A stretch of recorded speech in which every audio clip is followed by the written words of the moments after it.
On day 1, I spawned into the Sika Woods as an adorable little fire rabbit. I may just be a wascally wabbit, but if you mess with me, that doesn't mean you won't get burned. I decided to hop through the woods and explore, hoping I wouldn't accidentally set anything on fire with my burning bunny body. At least I know I'll never get cold. I wanted to stay optimistic, but it got a lot harder when a big, scary bug came crawling out of the forest behind me. It was a Myrmex soldier. Halt! By order of Her Majesty, the Myrmex Queen. What is your business here? Don't worry, sir. I was just looking around. I spawned nearby. I can just leave if you want. Not so fast. We've been told to keep a lookout for suspicious rabbits, and you're both suspicious and a rabbit. Come with me. But what if I don't want to come with you? Then I'll just have to take you by force. I didn't like the idea of being taken by force, so I turned and hopped away as quickly as I could. I may have not had any weapons, but at least I was extremely fast. I'm just a baby fire rabbit for now, with only 10 hearts, but if I can get away from these creepy crawlies, I'll be able to get bigger and stronger. But my little self-pep talk was interrupted by another Myrmex soldier popping out from behind a tree and stopping me in my tracks. Don't you know it's rabbit season, silly bunny? Us Myrmex soldiers are everywhere in the Sika Woods. You better come with me, or someone, somewhere, is going to enjoy a bowl of rabbit soup tonight. That was clearly a threat, so I decided to play along and follow him so I could save my fire rabbit skin.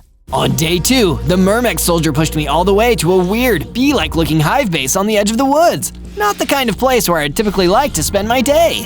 What is this place? This is the hive, you misbehaving little rabbit. This is where me and my fellow Myrmexes live with our wonderful queen. She's currently in a different biome on royal business, but when she returns, she'll question you personally. How long will that take, though? It will take as long as it takes. Do not question the judgment of our beloved queen. He didn't talk to me much after that. I was taken to some kind of holding cell in the hive and pushed inside to wait for the return of the queen. But she could be gone for weeks. I don't want to be trapped in here for all that time. You're telling me? I turned and saw a pink pixie fluttering around the cell, looking bored. I'm Paris, the pink pixie. I feel like I've been trapped in here forever. I was just flying through the Sika Woods, minding my own business, when those Myrmex goons grabbed me and dragged me in here for being suspicious. Sorry for making assumptions here, but can't you use your pink pixie magic to get us out of here? Nope. These walls are magic-proof. But are they fireproof? I walked closer to the wooden fence gates until they caught fire and the blocks started breaking. Soon enough, we were free. As we escaped, a Myrmex soldier almost caught us, but we managed to get out of there. Thank you for freeing me, Zozo. I'm going to go see my family. They're probably worried about me, but I hope we meet again someday. I hope that too, Paris. Safe travels. Paris left, and I decided to get out of the Sika Woods before more Myrmexes were sent after me. On day 3, I found my way into the meadow, where I figured that no Myrmex soldier could ever find me. Man, escaping that hive was hungry work though. I wonder if there's some food around here that's perfect for a little fire rabbit like me. Not long after, I found a patch of carrots. Perfect! I dug them up and ate them, feeling my hunger bar replenish. It made me feel a whole lot better. Until another, bigger rabbit hopped over to me, and he didn't seem pleased. Hey, those are my carrots you just ate. They were prized, award-winning, and you just ate them without even asking me. Do you have any idea how messed up that is? Oh no, I'm so sorry. I didn't know they were yours. I never would have eaten them if I did. You think that makes me feel better? I'm still down a bunch of carrots. We rabbits should stick together, not steal from each other. Is there any way I could make it up to you in the name of rabbit solidarity? Well, there are a few favors you could do for me. Follow me. I'll figure out a way for you to pay off your debts. Thank you so much for your forgiveness. I'm Zozo, by the way. I'm KR. Let's go. And I followed KR, eager to get back into his good graces. From day 4 to day 5, KR escorted me back to his base in the meadow. He must have been pretty brave to live out here in the middle of nowhere. This is my place. Don't tell anyone about this place under any circumstances. Why? Because I like my privacy. Don't ask too many questions. It's not a likable quality. Inside the base, he explained to me exactly how I could repay him for eating his special carrots. As you know, the world is hard for little rabbits like us. People think they can pick on us, look down on us, and I've seen too much of that throughout my life. I've kept a list of the kind of people who have made my life harder over the years. Rabbit haters, you know. Help me get through my list, and not only will you be happier, you'll have repaid your debt. That sounds like something I could do. Where should I start, KR? You can start by getting out of here and making your own base. It'd be dangerous for us to be seen together. Take this stone sword and stone pickaxe and make something of yourself before you come back to me. He gave me the tools, and I got out of there.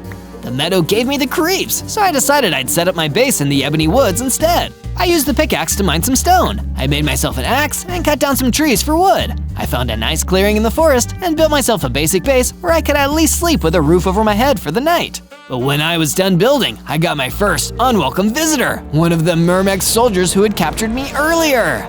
There you are! I knew you were the killer rabbit, and now I'm gonna put you down. Killer rabbit? What? That's not me. I'm not gonna listen to your lies. Time to battle, you bad bunny. He seemed strong, and as I was, I felt like I couldn't beat him. I summoned up my strength and leveled up. I got bigger, stronger. I now had 20 hearts and a new ability, the Fireball attack. And with one blast of that fireball, the Myrmex soldier was gone. I really am living up to the Fire Rabbit name. From day 6 to day 8, I was exploring the Ebony Woods a little further. It was a strange and magical place, made even more magical by a sudden reappearance, Paris, the pink pixie. I immediately hopped over to meet her. Hey, Paris, is everything okay? I wish I could say it was Zozo, but no, something terrible happened. I went to see my family, but they were all gone, and their home was destroyed. I don't know what I'm going to do. Oh, Paris, that's terrible. Do you want to stay at my base? I can help you in your time of need. Thank you, Zozo, but right now, I need to be alone. We'll speak again soon. Be safe out there. Paris the pink pixie left. I felt terrible for her and started to wonder if maybe the ones who'd destroyed Paris's family were the same ones that KR warned me about. Maybe it was time to begin my quest. I returned to KR's base in the meadow and asked him what I should do first to complete my mission. Your first target is the hairy troll further into the meadow. He's a violent, dangerous individual, so you should take him out with extreme prejudice. Do you think he could have been behind the destruction of the pink pixie family? What? How do you know about that? I know the survivor. There's a strong possibility. But don't ask him about it when you meet him. Just destroy him. He'll try to deceive you. From day 9 to day 10, I followed KR's instructions and went further out into the meadow. Wow, this is vast and empty. But I pressed on. I needed to avenge Paris and repay my carrot debt to KR. There was no backing out now. Suddenly, the hairy troll jumped out and ambushed me, ready to attack. I knew he'd send someone after me. Of course he'd be too cowardly to go after me himself. Pathetic. Cowardly? No. What's cowardly is destroying a whole family of pink pixies rather than picking on someone your own size. I'm just doing a favor for a friend. You have terrible taste in friends. I've never hurt any pink pixies. He told me you'd lie. Let's battle. The hairy troll was a tough enemy, but with my sword and fireballs, I was able to defeat him in the end. Shortly after his defeat, a wolf woman came out of the forest. Wow, you really fried that troll. I had no idea anyone could do those awesome fire tricks. Thanks. I don't like hurting people, but I needed to stop him from ever hurting anyone, like he hurt the pink pixie family. Oh, the pink pixie family. I heard about that. It was terrible. But I don't think a troll was behind that. It was some kind of other creature. So the attacker is still at large? Oh no, I need to speak to KR about this. From day 11 to day 12, I returned to KR's base, telling him that I'd defeated the hairy troll, but that the one who'd attacked the pink pixie family was still out there somewhere. If the hairy troll wasn't behind it, then it must be the thorn wolf, a truly dangerous and evil creature that lives deep in the ebony woods. It wouldn't surprise me at all if the thorn wolf was behind the pink pixie family attack. Thorn wolf? Even the name sounds scary. It's definitely a scary creature. I recommend getting better weapons and tools before you go to destroy it. Otherwise, you may find yourself at a disadvantage. Good idea, KR. I'll get right on it. I found my way to a cave in the meadow and explored until I found some iron ore veins inside. I used some of my spare stone to make a furnace, then mined the iron ore and smelted it into ingots. Now time to do some crafting. I created an iron sword and an iron pickaxe, an iron chestplate, and then left the cave, where I ran into a creeper spider. Oh no! Rather than engaging, I ran away as quickly as I could. The creeper spider exploded behind me, leaving a huge crater in the ground. From day 13 to day 15, I ventured further into the ebony woods than I ever had before, my little fire rabbit heart filled with fear. If the thorn wolf really was as powerful and as dangerous as KR told me, then I could be in real danger even being around here. As I was exploring, I heard a sound behind me, so I turned and saw the thorn wolf. He was right there, and I was totally surprised. I braced myself for an attack, but he didn't attack. Instead, he spoke with a kindly voice. Is everything okay, young rabbit? You seem nervous. Are you the thorn wolf? Oh, yes. It is my duty to patrol the ebony woods and protect the creatures there. So you're not a bad guy? Well, we always try our best, don't we? Stay safe out there, little rabbit. The thorn wolf left, and I was confused. He was nothing like KR told me. Something really wasn't right here, and I needed to speak to KR immediately. From day 16 to day 19, I returned to the meadow to find KR's base, but it was empty, and KR was nowhere to be seen. This is strange. Maybe he's just out there running some errands. I returned to my base, only to find that Paris the pink pixie was there waiting for me. This couldn't have been a good sign. I knew that much. What's wrong, Paris? Zozo, it's an emergency. I know who destroyed my family. Who? It was a creature they call the killer rabbit. It's one of the most dangerous things in the overworld. Killer rabbit? KR. Oh no! And just like that, it all came together. KR was the killer rabbit, and he was behind everything. That meant I needed to get back to the thorn wolf as quickly as possible. He was in terrible danger. And I was right, and I didn't realize it soon enough. When I was there, thorn wolf was already gone, and only the killer rabbit remained. I wondered how long it'd take you to figure it out. Oh well, you were at least a good tool for a while, even if you're useless to me now. I don't get it. Why were you using me like that? I needed a fall rabbit, someone to take the heat for me. And who's better at taking heat than a fire rabbit? Besides, you really did eat my carrots, and I couldn't let that fly, could I? You may have used me, killer rabbit, but now I'm gonna take you down. I fired a fireball at him, and it seemingly had no effect. And when he hit me, it was like being hit by a train. Everything went dark, and I was gone. From day 20 to day 22, I woke up, and the killer rabbit was gone. Instead, a mysterious figure was standing next to me, a large hippogriff. Do you work for or with the killer rabbit? Answer quickly. No, I only ever worked with him when he was tricking me. Now I know who he truly is. I'm 100% against him. Good, then we have a common enemy. I am Laharl the hippogriff, and I was a friend of the thorn wolf. We were defenders of the people, guardians of the forest. But now he's gone, and only I remain. You're not alone. I want to be better. I'm Zozo. Let me become a guardian of the forest too. We're going to defeat the killer rabbit together. Come to my base with me, and we'll start to plan. Agreed. We will defeat that monstrous creature and keep the people of the forest safe forevermore. I went into the forest with a Laharl, and we gathered enough stone and wood to construct a new house for him to stay in. Together, we'd be stronger than we'd ever been before. From day 23 to day 26, I was hopping back through the Sika Woods where I first spawned when I saw the pink glow of Paris the Pixie. Predictably, Paris the Pixie was in peril perpetuated by a pestering pursuer. Excuse me, so much alliteration. Zozo, is that you? Help! This wind serpent is trying to blow me away! The wind serpent did indeed look fierce, but even a gust of wind will only fan the flames of this fire rabbit. I hopped forward and hit the wind serpent with a fireball. The slithering mob stopped chasing Paris and started to fly towards me. We battled it out in melee, and I was able to bring it down with my sword. Somehow I knew I could count on you, Zozo. I'm just glad you still trust me. I attacked all the wrong people because of KR, and I let that menace run free all the while. That killer rabbit gives our kind a bad name. You weren't the only one fooled by his goody-good act. Don't worry, Zozo. I know that you're out here trying to do the right thing. Doing the best that I can, and I'll work with anyone else who is willing to help me take that lying killer down. Count me in. My family got hurt because of his wicked ways. He won't be getting away with that. Thanks, Paris. From day 27 to day 31, I found a flock of sheep wandering through the woods. They looked really tired, like they had been walking for several days.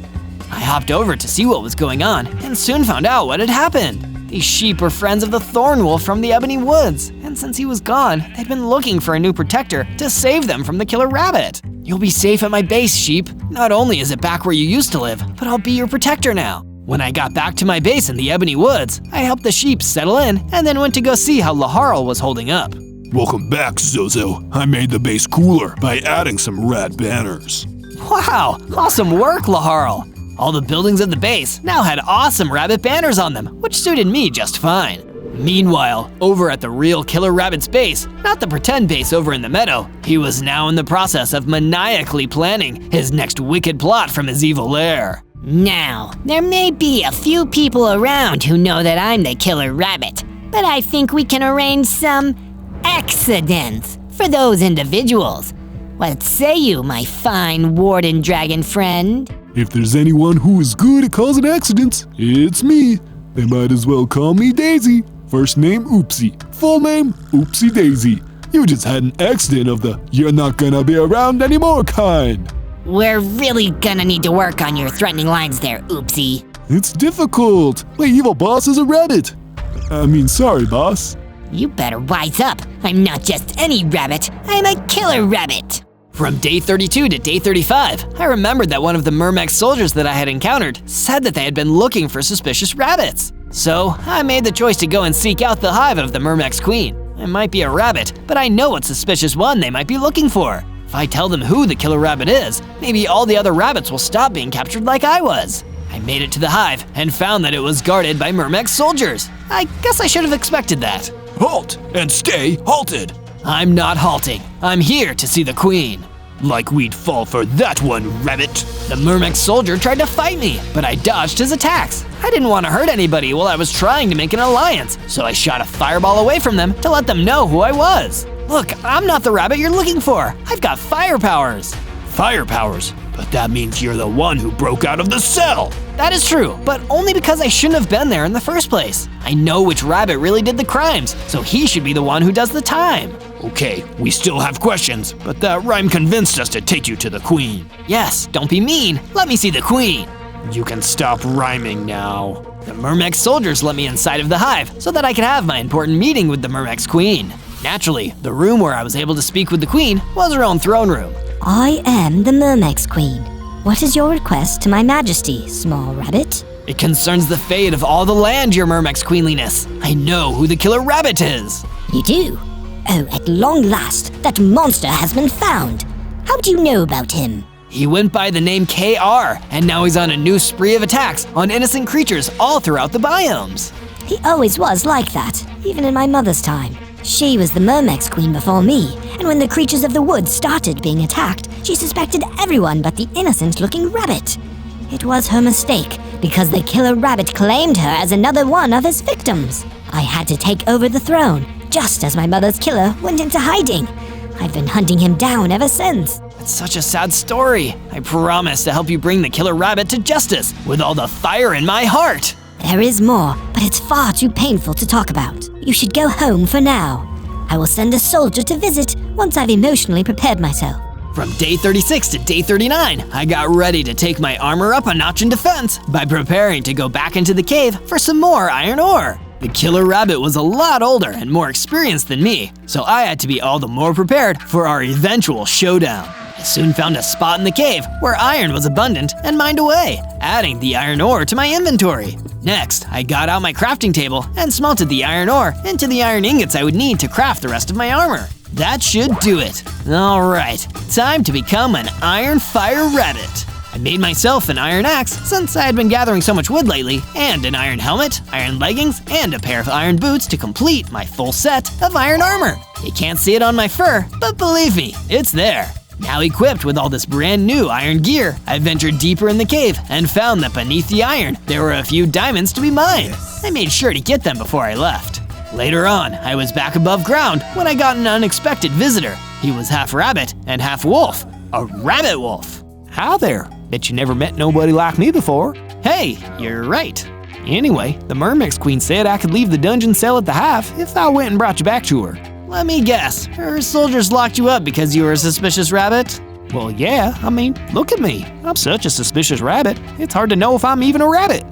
Anyway, you should go meet the Mermex Queen over in the Ebony Woods. From day 40 to day 43, I went to meet the Mermex Queen over in the Ebony Woods. Your queenliness, I am excited to work together and solve these crimes. I knew the rabbit wolf wouldn't fail to bring you here.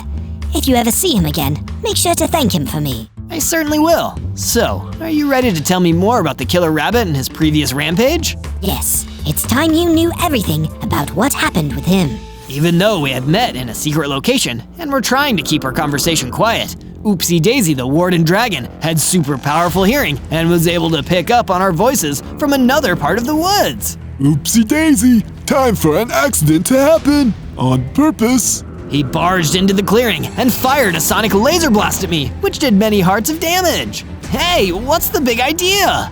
Nothing. I just happened to be totally unintentionally getting rid of two people who know who the killer rabbit is. By accident. Aha! Now I know who you work for. You just said it was the killer rabbit. Ah, darn it. I actually didn't mean to do that. Oh well, I'll just make you disappear.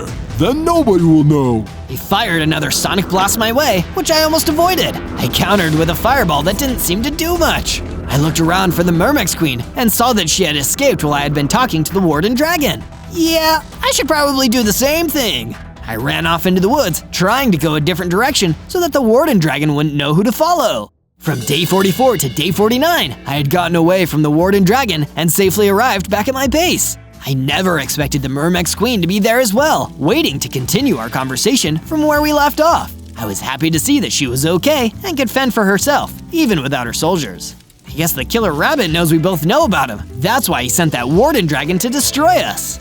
Perhaps he needs to rely on his henchmen now, because he isn't as strong as he used to be. You mean that he used to be stronger? He totally demolished me the last time we fought. Well, he still is the killer rabbit, but he used to carry around a secret rare battle axe that made it really easy for him to make anyone he wanted disappear forever. He was a killer rabbit with a killer battle axe? That's so scary. How did you stop him? I didn't. A mysterious mob known as a Crimson Phantom laid a curse upon the battle axe so that the killer rabbit could never use it again. I know. Maybe if we find this battle axe, we could use it against him. Didn't stop the killer rabbit from being evil, but it did weaken him. Then I'm off to the meadow. That's good thinking, Zozo. I heard that the battle axe was crafted deep down in the depths of the meadow. You can find some clues about it there. From day 50 to day 53, I delved all the way to the end of the meadow in order to find out more information about who crafted the battle axe that the killer rabbit used in his previous reign of terror.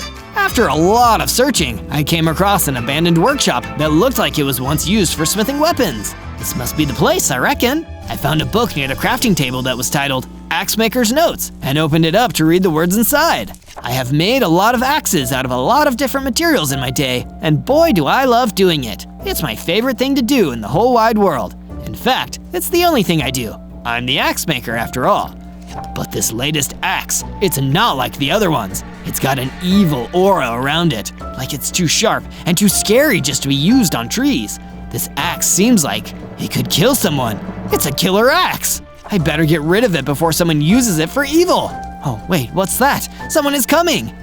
The sentence in the book ended there, and the rest of the pages were blank. Oh no, the killer rabbit must have snuck up behind the axe maker and gotten rid of him so he could steal the killer axe. What a fiend! Still, from what I'd read, the battle axe was a powerful weapon. It must be able to hurt the killer rabbit if he was willing to do so much to get it. I looked around for more clues, but couldn't find any, so I gave up and started to head back to my base. From day 54 to day 57, I was making my way through the meadow when I happened to pass by the area where I had found those carrots before. Didn't the killer rabbit say that those carrots were his? If I know rabbits, and I probably do because I am one, then that could mean that the killer rabbit's base might be around here too. I was excited that I had discovered a clue, but that excitement was quickly lost when the Warden Dragon showed up to blast me with a sonic laser attack. Oops, pardon me. That time I was trying to get rid of you, and I accidentally didn't do enough damage. You did enough, actually. You don't have to do any more damage. No, I think I do. As a matter of fact, I'm gonna do all the damage to you.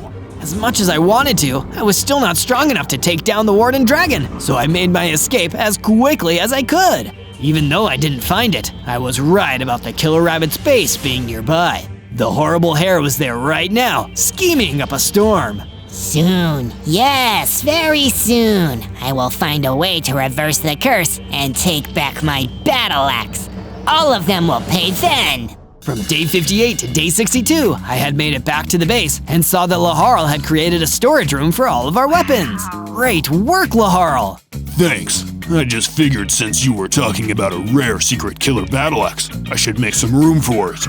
One thing led to another, and now there's a whole room full of every other weapon we had. There seems to be a lot of empty spaces. I guess I'll have to make us some more. We could definitely use some diamond ones, since we don't have any yet. Good point. I'll see if there are any more diamonds down in the mine. I went down to the mines, and it was just my luck. There were some more diamonds right in the same cavern where I had found the previous ones. I dug all around so that I could have enough for a diamond weapon to put in the weapon storage room.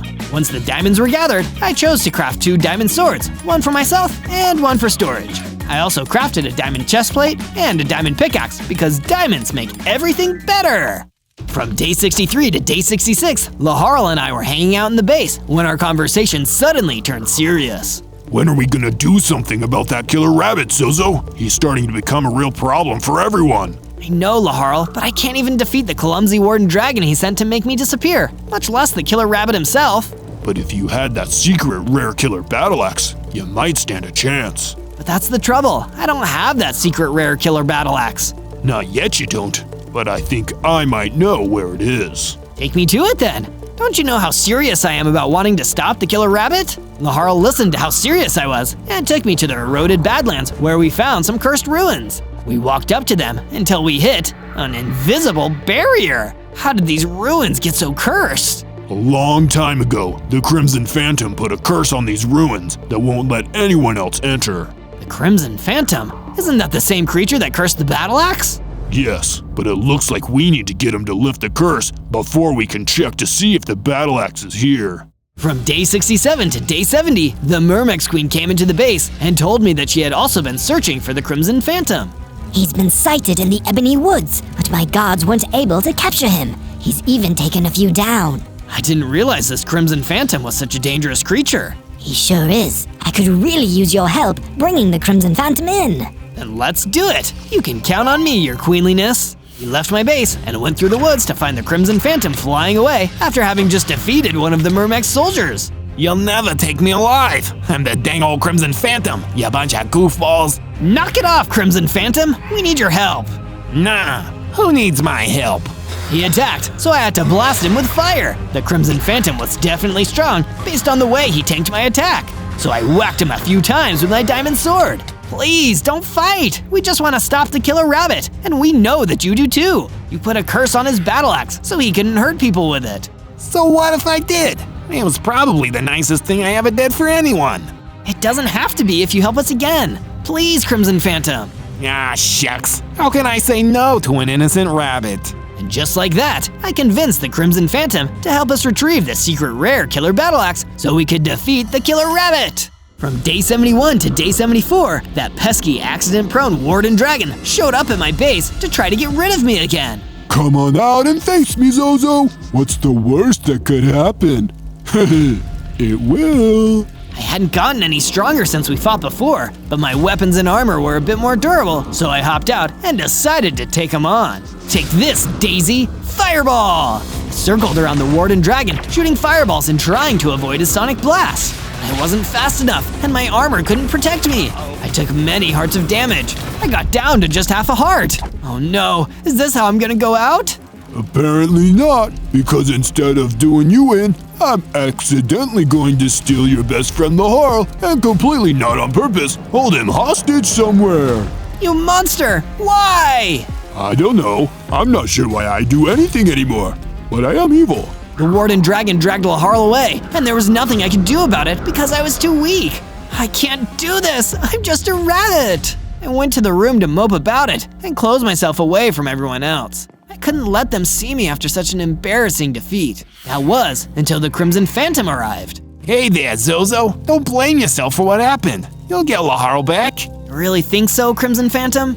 Of course I do. And once you do, you won't have to worry, because I've given your base some sweet defenses. You wasn't kidding. The Crimson Phantom had made a wall around the base, which had a curse on it so it wouldn't allow any of my enemies to pass through. From day 75 to day 78, I learned more about the perimeter wall, like how it would only let people that I trusted into the base. The Myrmex Queen was definitely someone I knew I could trust. The perimeter wall let her right through. Greetings, your queenliness. Zozo, there is one more thing I didn't tell you about the killer rabbit, but I'm going to tell you what that is now. What is it, Myrmex Queen? Your friend, Laharl, he kept this secret from you because he wanted to protect you. The truth is that the curses of the Crimson Phantom can be reversed by the feathers of a live hippogriff. You mean that now the killer rabbit can… Reverse the curse and reclaim his ultimate weapon, yes! You must go and rescue Laharl before the killer rabbit extracts his feathers. I will. I think I know now where in the meadow his base is. The Myrmex Queen gave me some javelins to serve as a ranged weapon and wished me luck as I departed. From day 79 to day 84, I searched for the killer rabbit's base in the meadow. I knew that it had to be somewhere around where I had found that fateful carrot patch. Sure enough, Oopsie Daisy the Warden Dragon was wandering around in plain view of that area. He had taken Laharl captive earlier, and now he was going to tell me where he was. Hey you, give me back my friend. Oops, you aren't supposed to find me. Well, now I have, and I'm gonna scorch you. I rained fireballs and javelins down on him from a distance, but it still wasn't enough, and his sonic blast still hurt quite a bit. What was I worried about? It's not like you could defeat me even if I accidentally let you. I was beginning to think I was done for, and then Laharl swooped down from above and attacked the Warden Dragon while his sonic blasts were focused on me. Oh no, I should have seen that coming, but I accidentally did not. Laharl's attacks did enough damage to bring the Warden Dragon down and defeat him for good. After the Warden Dragon was defeated, I approached Laharl. Laharl, you're free. I sure am, Zozo. That Warden Dragon accidentally let me go before we even got to the lair of the killer rabbit. I've just been down here in the meadow, trying not to get caught again. At any rate, I'm glad you managed to get away. I was worried about you. I found something else while I was down here. A golden apple that is said to imbue the one who eats it with true strength, as long as they are pure of heart. It's yours now, Zozo. Gee, thanks! I'm starving! I ate the golden apple and could feel myself transform.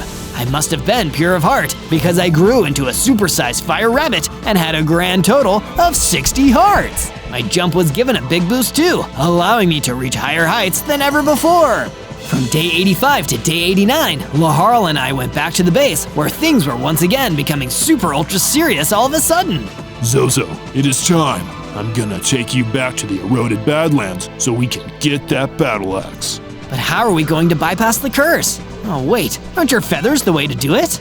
Yes, my feathers can make a magic key that will let you get through. I held off on telling you until I was sure that you were pure of heart.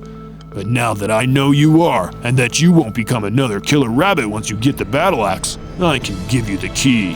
Laharl gave me a bunch of his hippogriff feathers, and I crafted them into a key. Use the key at the ruin. It'll be like I am with you. I did as my good friend Laharl said, and traveled back to the cursed ruins in the eroded Badlands. With the magic key, I was able to bypass the curse and enter the ruins. Inside, I found the battle axe, lying in wait for me to claim it. I'm gonna put the magic key that Laharl made away. It'd be pretty silly if I accidentally reversed the curse and made it so that the killer rabbit could use the killer axe. After I had safely stowed the key, I took the secret rare battle axe from its place and left the ruins. From day 90 to day 94, I stepped out of the ruins and found the killer rabbit standing out there to confront me in the eroded Badlands. How do you do, fellow rabbit? It's over, KR. I have the battle axe now, and you'll never break the curse on it. That's the thing about you, Zozo. You always think you understand everything. That's why it's so easy to trick you. Nuh-uh. This time I do understand everything. I understand that you are a ruthless monster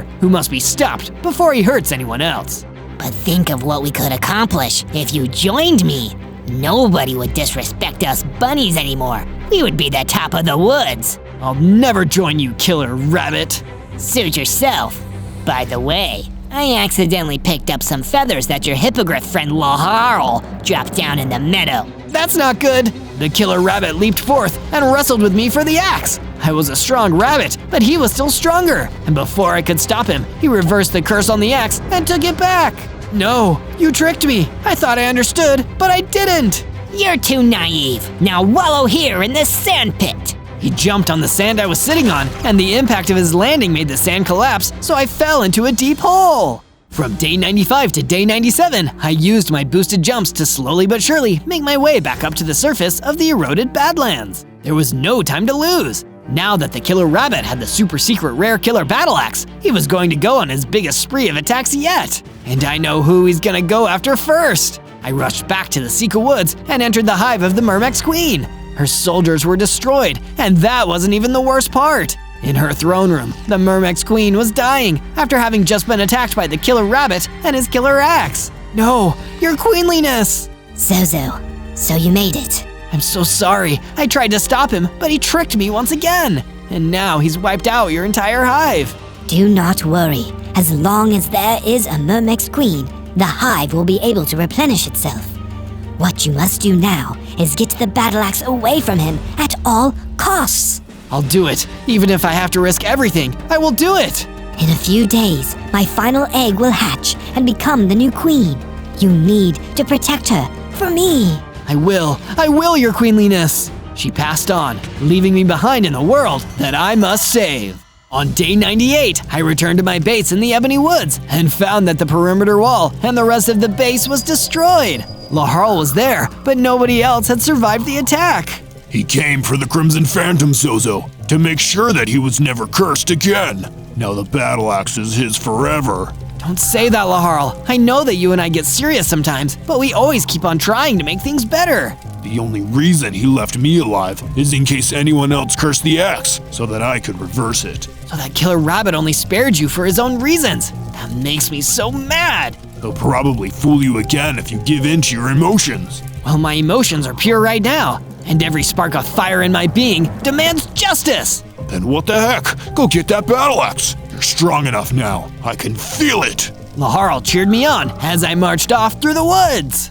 On day 99, I arrived in the meadow with a burning passion in my heart. I was ready to take down that killer rabbit with all my strength and all of my fire. Once I was inside his base, I came face to face with my nemesis once more. You never learn, do you, Zozo? Like fire, you think you're bright, but when it rains, you go out. The only reign I see now is your reign of terror, and it ends here. A clever use of two words that sound alike, but you've forgotten already that I have the killer axe. Actually, it is you who has forgotten. That battle axe was accidentally forged to be evil, but it was touched by a hero who was pure of heart. I jumped at him, and once more, we wrestled with the axe. This time, I managed to get it away from him and ran out of his base. The secret to the battle axe that I was finally able to understand was that it was cursed twice. Once I was back home, I used some more of Laharl's feathers I found in his base to undo the first curse that happened when it was made, turning it into a weapon of pure goodness and justice. Now, no evildoer could ever wield it. Only I could wield the battle axe. On day 100, I returned to the meadow with the new and improved super justified hero axe and faced off against the killer rabbit.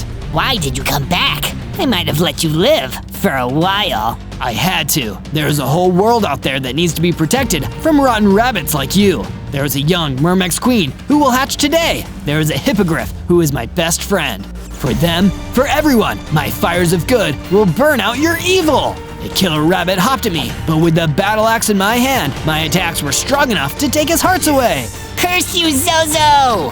Haven't you got it yet? I can't be cursed. I blasted him with fireball after fireball, and then swung the battle axe down on him, ending the fight. There is a new rabbit in this land, and he's a protector rabbit. On day 1, I spawned into the dusty Badlands as an awesome fire elemental. Goodness gracious, great balls of fire! I may only be a baby fire elemental with 10 hearts, but this heat coming off of me tells me that those hearts burn with power and intensity. But I may have been burning just a little too bright, because suddenly a huge and well-armed troll appeared right in front of me. Hey, what are you doing here? This is Mermex territory. State your business here.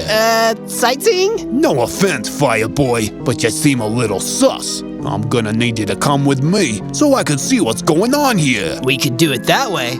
Or you could taste my fire punch. I gave him a powerful fire-tinged punch, but it didn't do any good. He just shrugged it off and laughed. You got gumption, kid. I respect that. It'll take you far. If you ever get out of jail, come with me, or I'll bop you so hard over the head, you'll wake up in the nether. I couldn't say no to a threat like that. All I could do was quietly walk away with the troll, following his every order. I've got a bad feeling about this. Hey, no cliches. We walked to my jail in silence. Oh, sorry. On day 2, the troll took me to the prison. It was a large, menacing building, made mostly out of cut red rocks from the Badlands. Here, get in the cell. You've got a cellmate, so at least you won't be lonely. Don't I at least get a phone call? Don't be smart with me, son. He threw me into the jail cell and locked the door behind me. He was right. I wasn't alone. There was a big red fire dragon in there too. Oh, good fire dragon? I can talk. That really won't be necessary. Oh, sorry, I didn't know. The name's Zozo. They threw me in here just for walking around in the Badlands. It's totally unfair. What are you in for? Nice to meet you, Zozo. I'm Leanne, and I'm also here because of false accusations. That meat-headed troll claimed I ate 20 villagers in the nearby village. It's a horrible thing to accuse you of just because you're a dragon. I know! It was actually only like 15 people. The situation was blown completely out of proportion. Okay. I'm sure you had your reasons, Leanne. I wasn't in the business of judging people for their past mistakes. I was too focused on getting us both out of there. Can you shoot fireballs or something, Leanne? It might be useful to get us out of here. I'm afraid that's not actually part of my skill set. I only have the ability to manifest cakes out of thin air. She produced a delicious-looking cake, but it's not going to help us escape from here. Maybe there's something I can do with my fire powers. I fire-punched one of the wood walls, and it immediately went up in flames. Soon enough, Leanne and I were able to escape.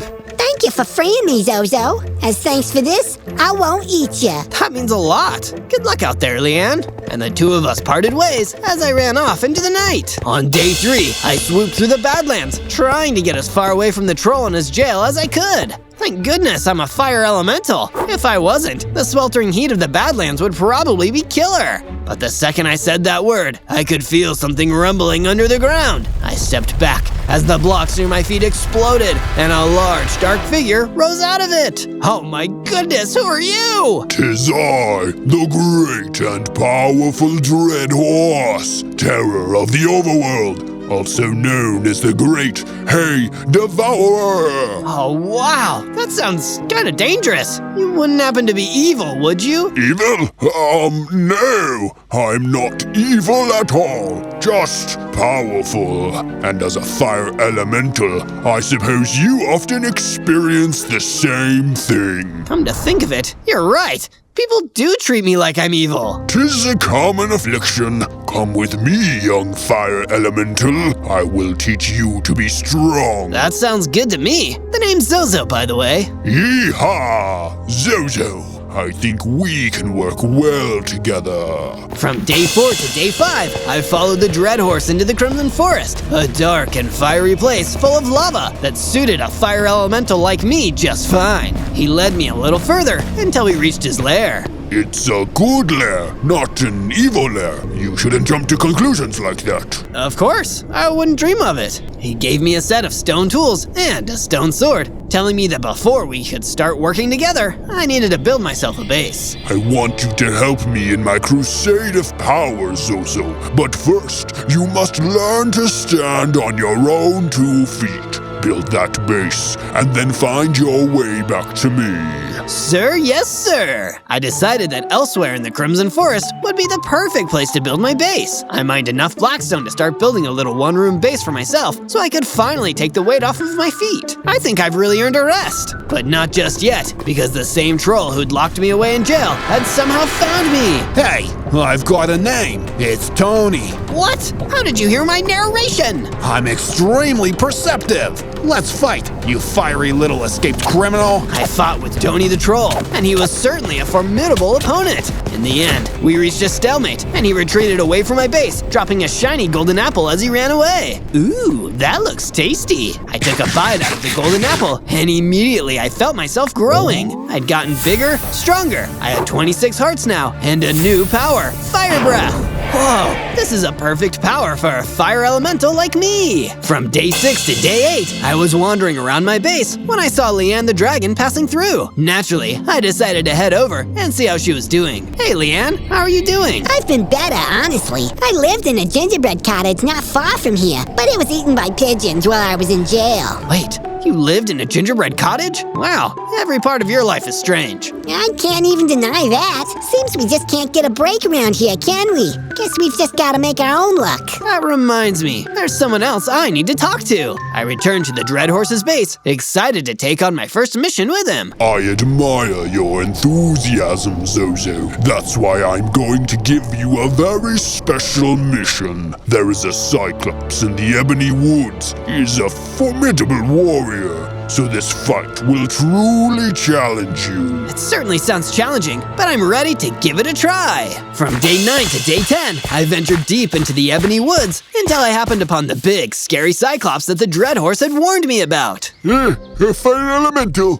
A nasty little creature if there ever was one. Of course you'd come out here to bother me. Why does everyone always assume that I'm nasty? I'm gonna destroy you for that. Ho ho ho, I'd like to see you try. I flew into an attack, striking at the Cyclops with my sword and unleashing peals of fire breath. Even then, it was a tough battle, and it took me a while to finally defeat him. Once the Cyclops was done, I was alive, but badly injured. Lucky for me, a certain dragon was making her way through the forest. Wow, Zozo, you're looking really messed up. Here, take this healing potion. I got it from, a friend who I didn't eat, honest. Leanne gave me a health potion, which I immediately drank, refilling my hearts. That was refreshing. Thanks, Leanne. It was definitely helpful. I defeated a legendary Cyclops who'd been terrorizing this area for years. Legendary, huh? I'd never heard of him. Still, good for you, I guess. From day 11 to day 12, I returned to the Dread Horse's lair in the Crimson Forest, excited to tell him how well the battle with the Cyclops had gone. I burned him up real good. I can feel myself getting stronger already. Good. This is pleasing to hear, young Zozo. But one cannot rest on their laurels. If they wish to reach their full potential for your next mission, you must find and destroy the monstrous Fae deep in the Ebony Woods. They're far more dangerous than a mere Cyclops. I won't let you down, Dread Horse. But if I'm going to take on some stronger enemies, I need to get myself some stronger gear. That's why I went to the overworld, deep underground into an isolated mining cavern. My own fire lit the way for me,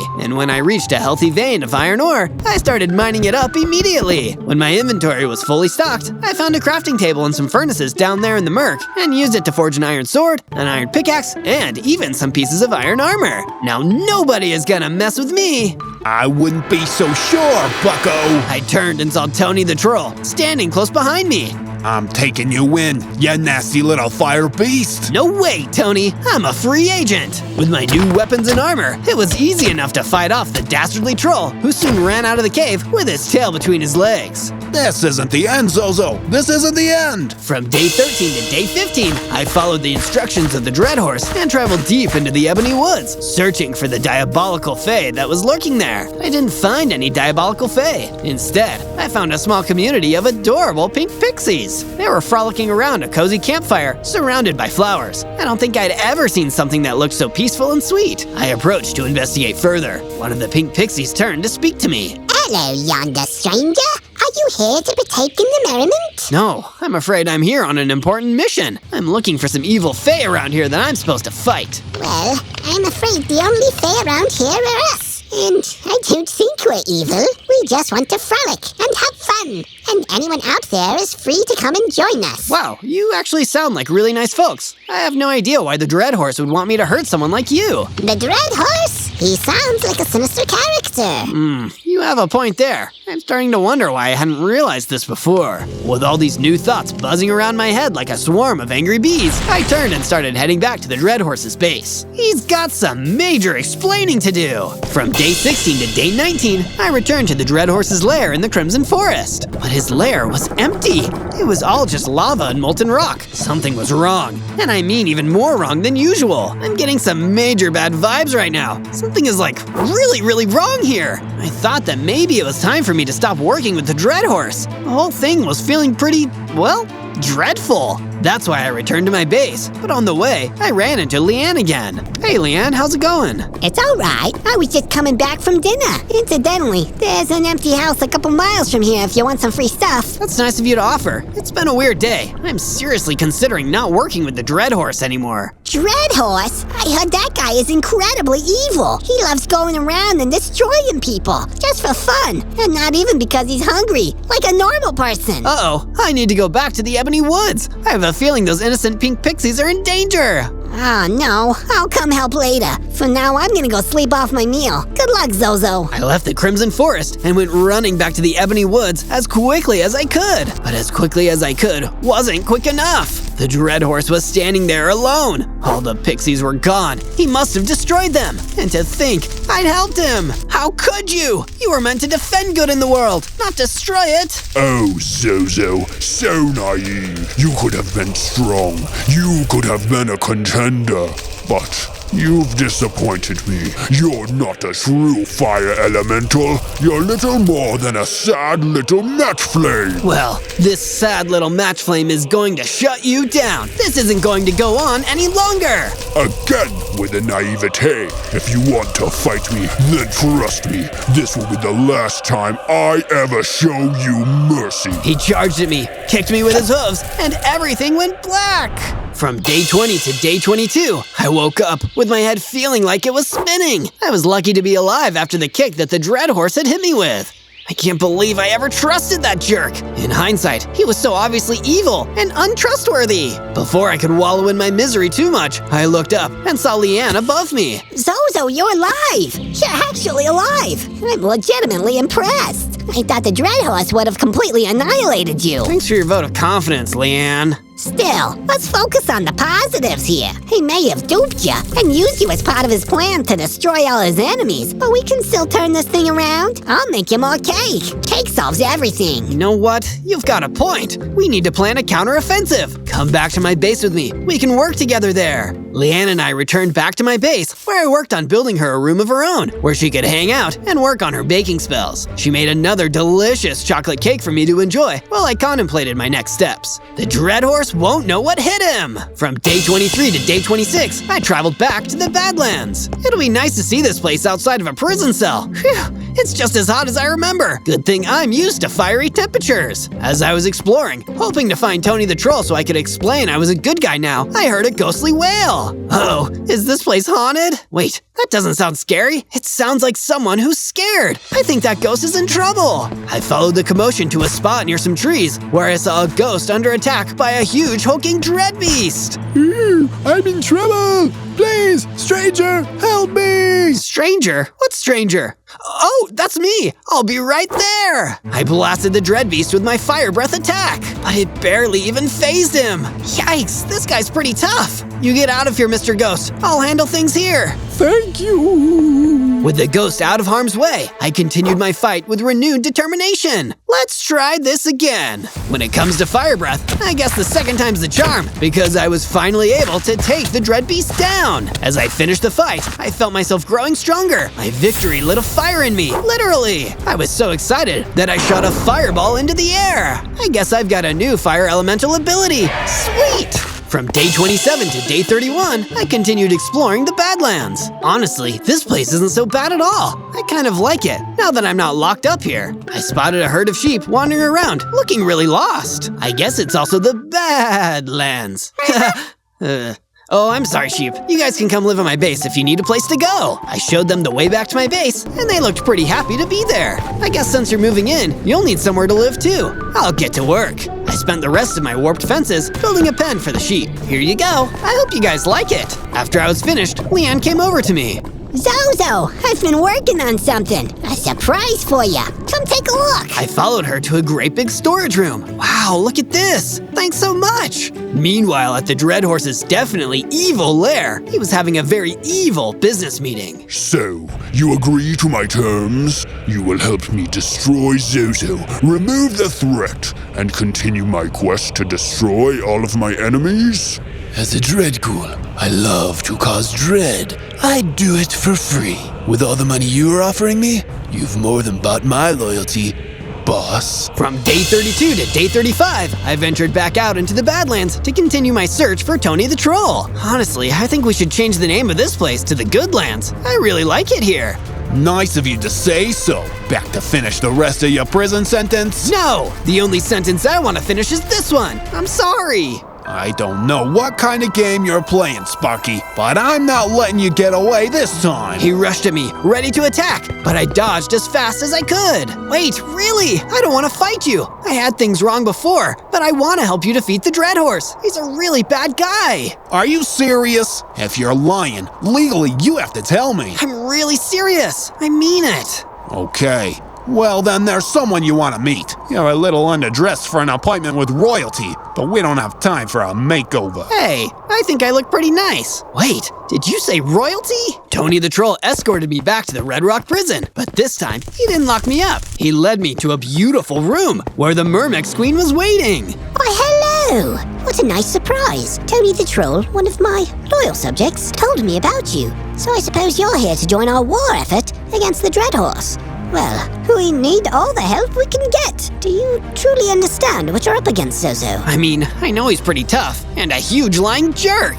Very true, but he also has some pretty terrible plans for all of us. We must find a way to stop him. He intends to rid the overworld of anyone with a chance of defeating him in battle. He is obsessed with victory and power, you see. So if you can become a mighty warrior before he stops you, you may just be able to prevent untold tragedy. Oh, so no pressure. Pressure makes diamonds of coal, dear Zozo. I wish you luck, for all of our sakes. From day 36 to day 39, the Mermex Queen's words got me thinking.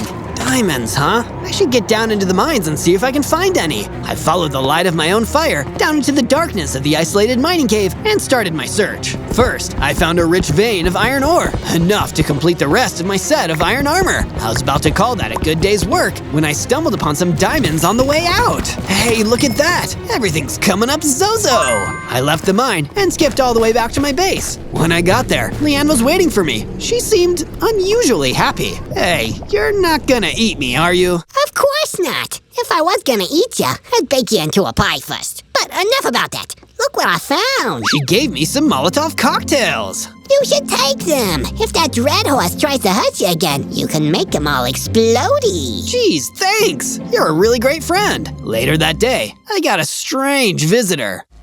Excuse me. Are you Zozo? I turned and saw a Mermex Sentinel approaching my base. I sure am. What's up? The Queen requests your presence. Immediately. From day 40 to day 43, I followed the Mermex Sentinel to the court of the Mermex Queen. Hi, Queenie. Greetings, Your Majesty. You wanted to see me? Yes, Zozo. I fear danger looms over us all. My scouts tell me that the Dread Horse has hired a new right-hand man, a terrifying beast to do his bidding. I do not know where he will strike first, but we must all be on high alert for any signs of trouble. As soon as she said that, an enormous dread ghoul smashed through the wall. You mean this kind of trouble? Nice place. It would be a shame if someone smashed it to pieces.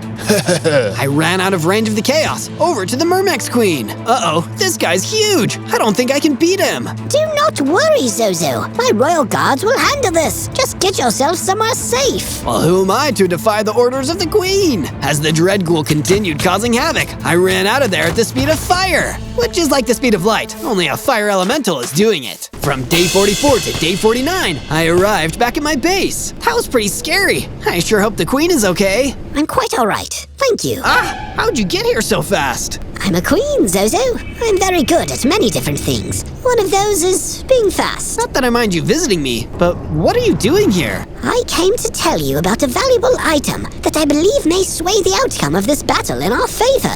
There exists a weapon called the legendary Mace of Honor that grants its wielder immense power and bravery. I believe if you were to get your hands on it, you could defeat the Dread Horse and stop him from eliminating all of the best warriors in the overworld. Wow, that sounds pretty special. Are you sure I'm the guy for the job? I am. I believe you too, Zozo, are very special. That's why I'm giving you this regular Mace of Honor. That way you can get used to swinging it until you get to the legendary one. Wow, thanks. Journey to the Ebony Woods, and you should find clues there that will lead you to the legendary Mace's location. It is hidden, you see. Of course, the best stuff's always hidden on a wild quest. Okay, I won't let you down. From day 50 to day 53, I returned to the Ebony Woods. I wish I knew what I was looking for. Maybe I should just start shaking trees and hope a clue falls out? No, that doesn't make any sense. Hello? Is there anyone out here who knows about the legendary Mace of Honor? Legendary Mace of Honor, you see? A Mermec soldier emerged from behind a tree, nearly making me scream in surprise. But I didn't scream. I just jumped a little. I haven't heard that name in years. Who'd you say you were again? I didn't. I just got here. But I'm Zozo. Huh, yeah, Zozo. I've heard tell of you. So you seek the legendary Mace of Honor in your quest to defeat the Dread Horse, yes? Yes. Do you know where it is? Sadly, no. The location has long been lost. But I do know that it is the right weapon to seek. You see, long ago, the Dread Horse battled another knight who wielded the mace. He was unable to defeat the man, no matter how he tried or how many tricks he pulled during their fight. So, he ambushed the warrior while he was sleeping, and the poor fool forgot to sleep with his mace. So, he perished. I hope you won't make the same mistake. So I should make sure that I finish the fight then and there. And always sleep with a weapon. Always. I don't know about that, but thank you. I guess I'll go home and figure out what to do next. From day 54 to day 57, I passed through the Badlands on my way home. Uh-oh, I hope that Dread Ghoul isn't still out here. Well, prepare to be just like my dad. Disappointed. I'm still here and ready to crush you. Yikes, what do I do? Fireball attack!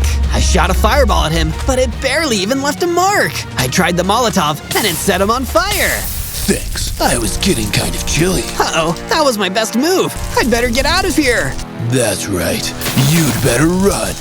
Next time, I'll destroy you. I didn't want to, but I had to flee. Meanwhile, the Dread Horse was up to no good. Zozo thinks he can find the legendary Mace of Honor. Huh! By the time he locates that lost relic, it will be much too late.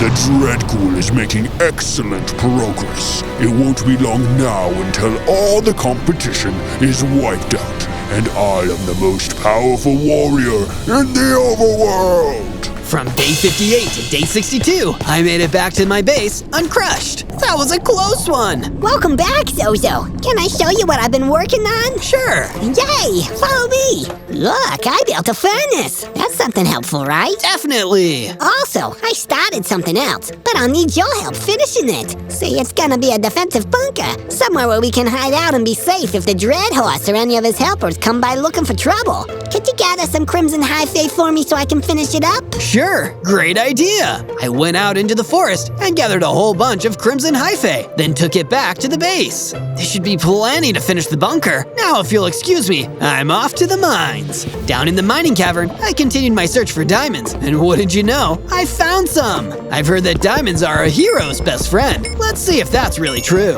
I took the diamonds back home and crafted a diamond sword, a diamond pickaxe, and a shiny new diamond helmet. From day 63 to day 66, I heard footsteps approaching outside the storage room. Hello? Oh, Your Majesty! Hello, Zozo! I have wonderful news! I have discovered the location of the legendary Mace of Honor. Will you journey there with me and see its power? Totally! Where are we going?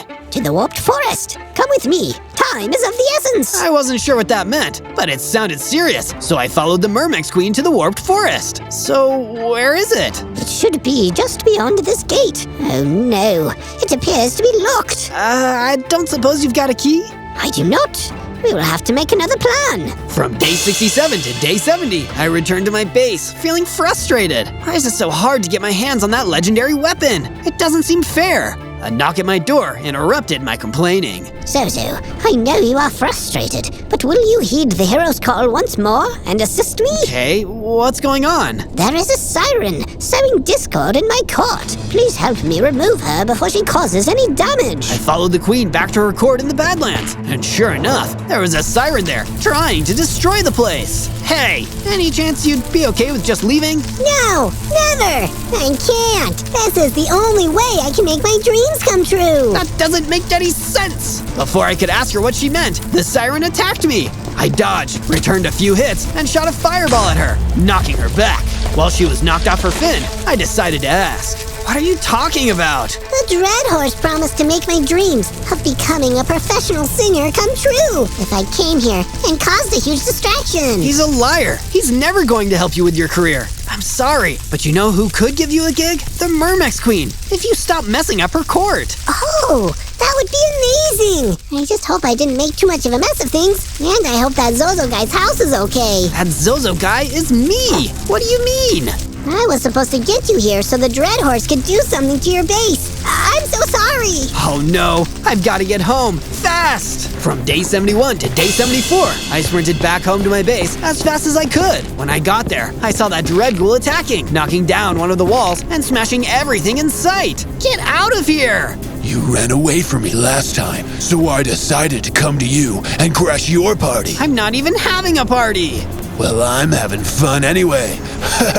I blasted him with a fireball, but again, it didn't make a difference. He shrugged it off, then picked up my stashed Molotov cocktails and ran away with them. Thanks for the present, loser. No, stop! Come back here! But it was too late. He was gone. And once again, I couldn't defeat him. I went to my room to think and feel sad without anyone looking at me. Maybe he's right. Maybe I am a loser. Leanne opened my door with a bang. You're not a loser, Zozo. You're my friend, and you're doing a great job. Really? So you had some setbacks. Everybody does. Look, I fixed the damage to the base, and soon we'll have that bunker. It's gonna be okay. I promise. Back at his base, the Dread Horse was cackling wickedly. Zozo's home will be in ruins by now, and the Dread Ghoul has been taking out threat after threat. With Zozo out of the way and such power on my side, I'll never lose a battle again. I will be the ultimate knight. From day 75 to day 78, the Mermex Queen came back to see me at my base. Hey, you're back. You come to see me so much, maybe you should just move in. That's a very kind offer, Zozo, but I have a palace. Anyway, I'm here to give you some new information. The Dread Ghoul took the item he stole from you and hid it in his home outside of the Dread Horse's lair. You can find him there and reclaim what he took from you. The Dread Horse is not home at the moment, so you will be able to face his henchmen one-on-one. Oh, and I brought you this. She handed me a weeping vine bow. This is amazing, thank you. But every time I fought this guy, I've lost. Like, really, really lost. How do I know I won't lose again? You don't know anything for certain, but you must try. And remember this when you do. You are a creature of flame, bright, enduring, powerful. Fire needs one thing to burn: oxygen. So when you find yourself about to lose your light, remember to take a deep breath. Good luck, Zozo. From day 79 to day 84, I took my new Weeping Vine bow and marched my way down to the Dread Horse's lair, ready to confront the Dread Ghoul and get my stuff back. I found him standing outside of the lair, waiting for me. Here to shoot me with another pathetic fireball? No, here to beat you with this. I fired my Weeping Vine bow at him and it hit with good. Gotcha! It's just a scratch. I'll do much worse to you. He lunged at me and attacked, knocking me down. I scrambled back to my feet and fired my bow again. But he was right. It wasn't doing enough real damage. Oh no, what do I do? Wait, the queen said to breathe. I need to breathe. I took a deep breath and thought about how much she believed in me, how much all my friends believed in me, and I felt strength surging through my veins. My fire burned brighter than ever, and suddenly I began to transform. I grew bigger and stronger, standing at the same height as the Dread Ghoul. My hearts increased, and I felt a new power coursing through me. Laser attack! I blasted the Dread Ghoul with a laser and finally defeated him! When he collapsed, he dropped my Molotov cocktails, and he also dropped a key. I wonder if this is the key to that gate. From day 85 to day 89, I returned home, feeling victorious. Leanne greeted me as I arrived. Zozo, the bunker's almost done, but I wanted you to be the one to add the final piece. Would you do the honors? It would be my honor. Wait, you said honor already. I'd love to. With that, the bunker was finally finished. Now I'm off to see if this key does what I think it does. I traveled back to the warped forest and used the key to open the lock on the gate. I'm in. I did it. I could see the legendary mace, but it was guarded by a nasty-looking dreadlich. Well, I guess I'll fight this guy. I've come this far. I'm not going back now. With one shot from my Weeping Vine bow and one laser attack, the dreadlich was history, and I finally had the legendary mace. From day 90 to day 94, I was just starting my journey home when I saw the dread horse blocking my path. Impressive work, Zozo. I underestimated you. Would you like to work with me again? We made such a good team before. No, we made such an evil team before. I'll never work for you again. I know better now. Well, have it your way. Suddenly, he punched me so hard, the mace slipped out of my hands. I'll be taking this legendary mace. Thank you for fetching it for me. All of this left me so stunned, I couldn't even move. From day 95 to day 97, I was still stunned. And then I remembered what usually gets me back on my feet: chocolate cake. I ate the entire thing and finally recovered. I had enough energy to pick myself back up and left the area. I rushed over to the Myrmex's Queen's court to warn her about what happened. When I got there though, it was in shambles. The dread horse had already been there and the Myrmex Queen was badly hurt. Oh no, I'm so sorry, Your Majesty. He has taken the legendary mace, but he cannot wield it.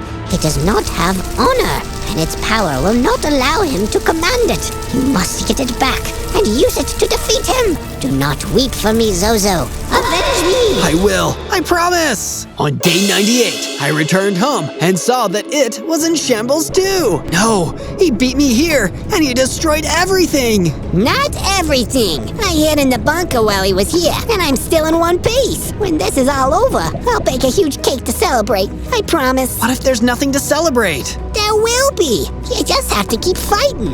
You should go to the Dread Horse's lair and confront him there. See how he likes having someone mess with his home. You're right. Let's take the fight to him. On day 99, I traveled to the Dread Horse's lair. Whatever I do, I'm going to get that legendary mace back. I ran inside, where I found the Dread Horse waiting for me. I see you've made it here. Impressive, but not impressive enough. I've had enough of your antics. Time to perish. He charged at me with the mace, but it didn't hurt me. What? Why won't this blasted thing work? While he was distracted, I hit him with a fireball. He was so surprised, he dropped the legendary mace. I ran and grabbed it, but I couldn't get out of the way before he attacked me, dealing a lot of damage. Oh no, I have to get the legendary mace out of here. Before he could attack me again, I fled back to my base. Hey, did you win? Not yet. I need to figure out how to use this legendary mace. Just hold it and think of what you're fighting for. So I did. I held it tight and thought about justice, about making up for the hurt I caused, about avenging the fallen queen. And the legendary mace got hot in my hand, which is saying something as a fire elemental. Suddenly, my injuries were totally healed, and the damage to the base was magically healed. I feel strong. I feel amazing. I feel like I can win! On day 100, I charged back into the Dread Horse's lair. Yo, Dread Horse, this ends here and now. What an arrogant fool! The legendary mace is a myth, don't you see? It holds no special power. Maybe not for you, but that's because you feel no honor. You only beat people by sneak attacking them or having other people do your dirty work. No more! He tried to attack me, but I countered him, and I attacked with the legendary mace. It knocked him back, and I dodged his next attack, then hit him again, and again, until finally, the Dread Horse went down for good! I did it! I won! I'm so happy! Now I need to get home and see if Leanne will make that cake. On day 1, I spawned into the Dover Mountains as a courageous firefighter. Well, a baby firefighter anyway. It looks like I've got a long way to go when it comes to developing all my firefighting skills, but I didn't have time to practice at a leisurely pace. A huge hulking fire ogre jumped down right in front of me. There you are, little firefighter. I thought I burned every last one of you, but it seems I missed one. I've got to be losing my touch. Wait, who are you? Oh, silly me. I haven't introduced myself. I'm Larson the Fire Ogre. I'm called Larson because it rhymes with arson. and I just want to watch the whole world burn. You'll never burn the world, Larson. Not if I have anything to say about it. But you won't have anything to say, kid, because you're just gonna be a sad little pile of ash. Before I could think up a witty comeback, Larson blasted me with a fireball. Lucky for me, my fire-resistant coat deflected the worst of it, but it wouldn't do that twice. I just had to run. I need to figure out a way to stop that diabolical fire ogre, or the whole overworld is gonna burn. On day 2, I continued fleeing through the Dover Mountains. I could smell smoke in the air, and that certainly didn't make me feel good. 10 hearts. Uh-oh, that's not much. I need to stay safe, or I'll never be strong enough to stop Larson from setting everything on fire. But I needed to get some food first, because my hunger bar was dangerously low. Lucky for me, I found some apples lying around on the ground, and decided to eat them as a quick snack. Ha! You walked right into my trap! A huge red manticore leaped out of the trees, ready to battle. I'm a friend of Larson's. He sends his regards. Yeah, no, kid, you've got no future. Either I get you or Larson will. Either way, your fate is in our hands. The red manticore didn't seem like a nice guy, so instead of sitting around for his lecture, I turned and ran for the hills, or rather the mountains. I guess running is a valuable exercise for a firefighter. But it didn't take long for me to tire myself out and collapse on the ground. It was totally humiliating. But I felt a sudden burst of energy when I saw a huge blue ogre looming over me. Oh no! Please be not afraid. I assume you probably met my brother Larson. He's a bad guy, and I'm not like him. I'm Brian the Blue Ogre, and as my blue color suggests, I'm pretty chill. I got back up, feeling immense relief. Phew, it's really nice to meet someone else who doesn't want the world to burn down. And I'm not the only one either. Welcome to the resistance, little firefighter. Come with me. On day 3, Brian the Blue Ogre led me across the Dover Mountains, soon reaching a large and roaring fire. This is a controlled fire, by the way, so there's no need to fight it. Fair enough, that makes sense. I walked ahead to the fire and saw an old calico kitty warming herself. Ah, a firefighter. It's been a long time. What do you mean? You met a firefighter once before? Oh, yes. One of them saved my life years ago. I was stuck in a tree, and it was a firefighter who came and saved me. I owed my life to him after that, and took care of him in his twilight years. He passed down his precious fireman's axe to me, and I swore I'd one day give it to another firefighter to carry on his legacy of doing brave and heroic acts. I'd be honored to accept his fire axe. Then take it, and a stone pickaxe, and go make yourself a new fire station. You alone will be able to put out the fires and keep this land safe. He gave me the stone pickaxe and the stone fire axe. Inspired by the tale that Calico Kitty had told me, I took them and left to go back to Brian the Blue Ogre to begin my quest in earnest.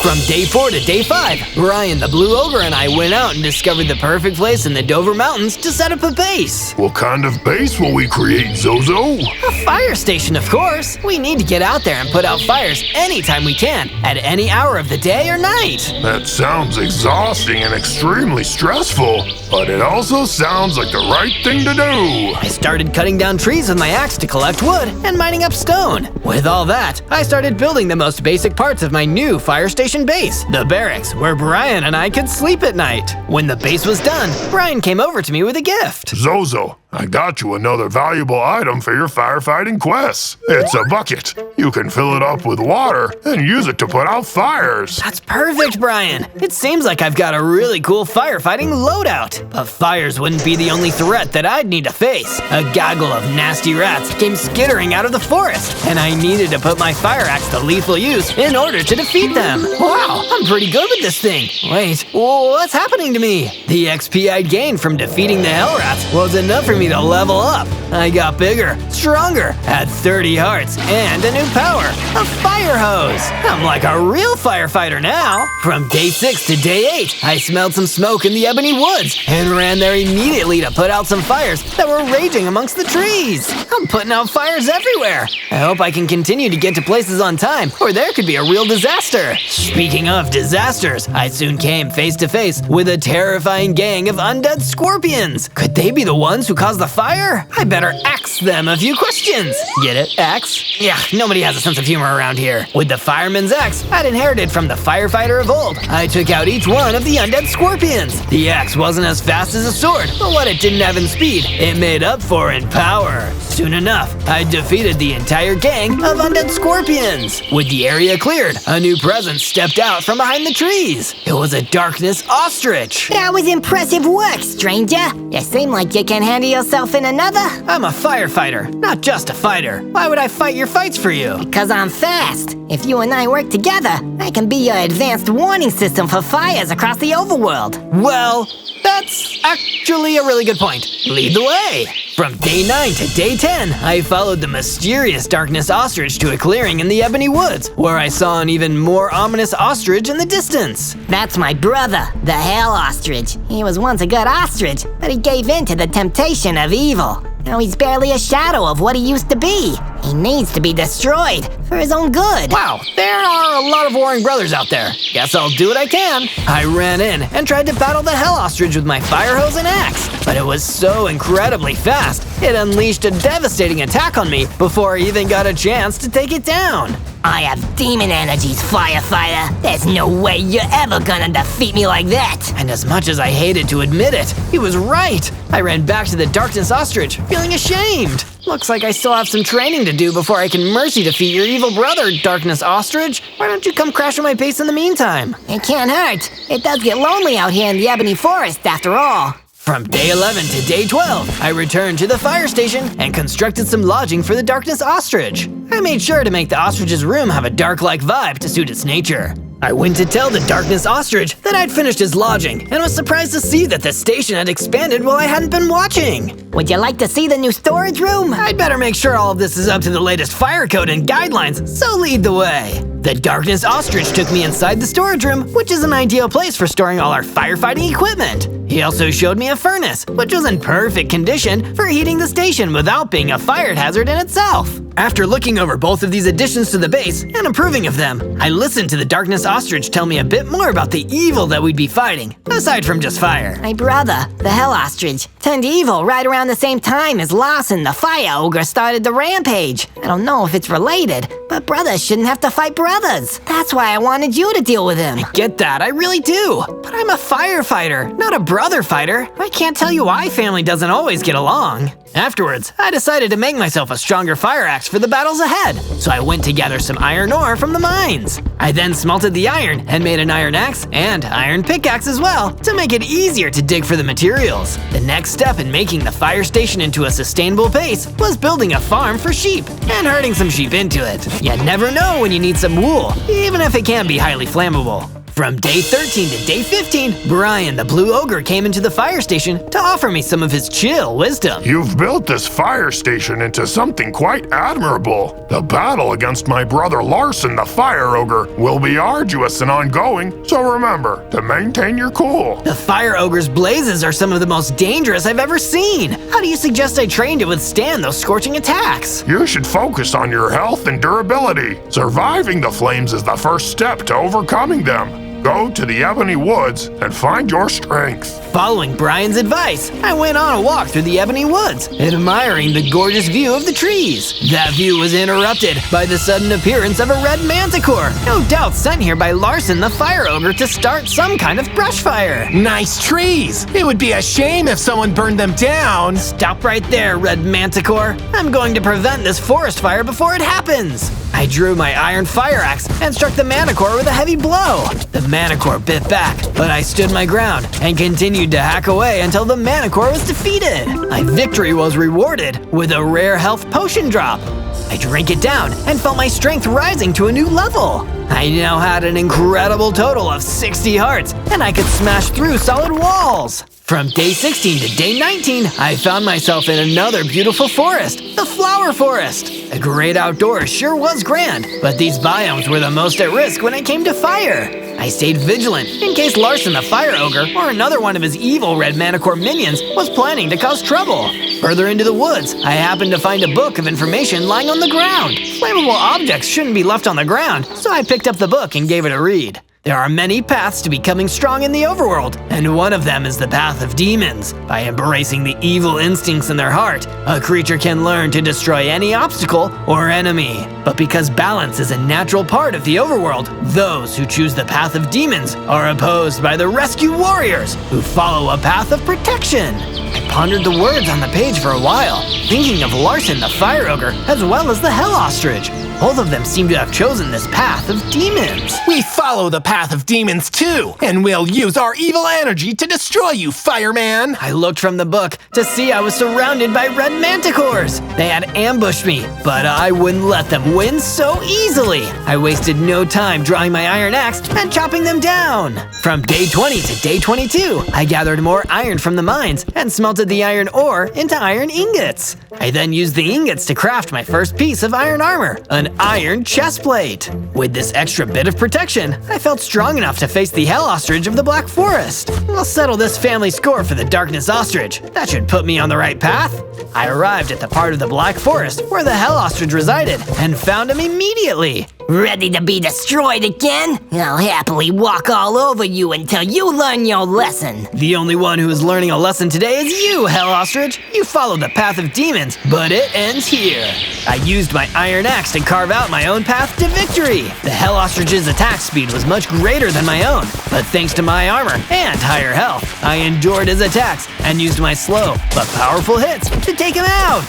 The Hell Ostrich burst into flames upon being defeated. I saw a flashback in the raging fire.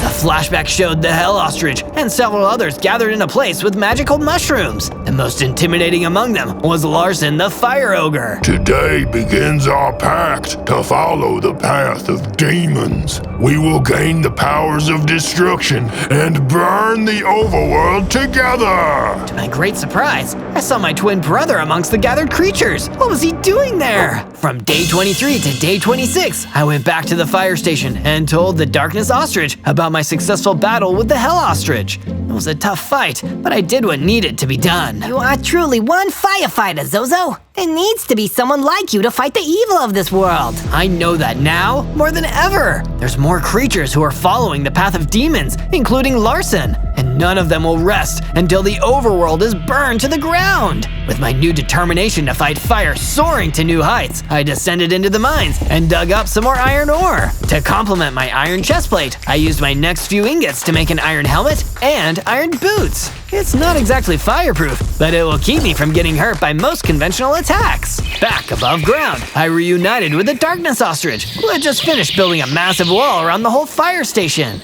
This is a really nice wall. I'm surprised you completed it so quickly. I wasn't gone that long. I'm not just speedy when I'm running. I build things fast too. From day 27 to day 31, I was walking through the flower forest to make sure that it was still safe from the hostile mobs. Instead of any red manticores, I saw a white lioness. That must be a good sign. You're the firefighter that protected our forest from the red manticores. Thank you for your service. You're welcome, White Lioness. A firefighter must always be ready to protect the overworld. If you don't mind, I'd like to spend some time at your fire station, just to make sure we're all in good hands. Sure, the fire station is open to the public, so you can stay as long as you want. I took the White Lioness back to the base and built a room for her to stay. Our fire station family was growing larger, so I decided to spruce up the base a bit. From the sheep farm, I was able to gather a bunch of sheep's wool, which I used to create decorative banners to put around the base. Remember to keep these banners away from open flames, everyone! Afterwards, I ran into Brian the Blue Ogre, who despite his usual chill attitude, seemed concerned. There's a fire in the nearby mountains. It's probably Larson. Now is the time to act. If even you are worried, that's enough reason for me!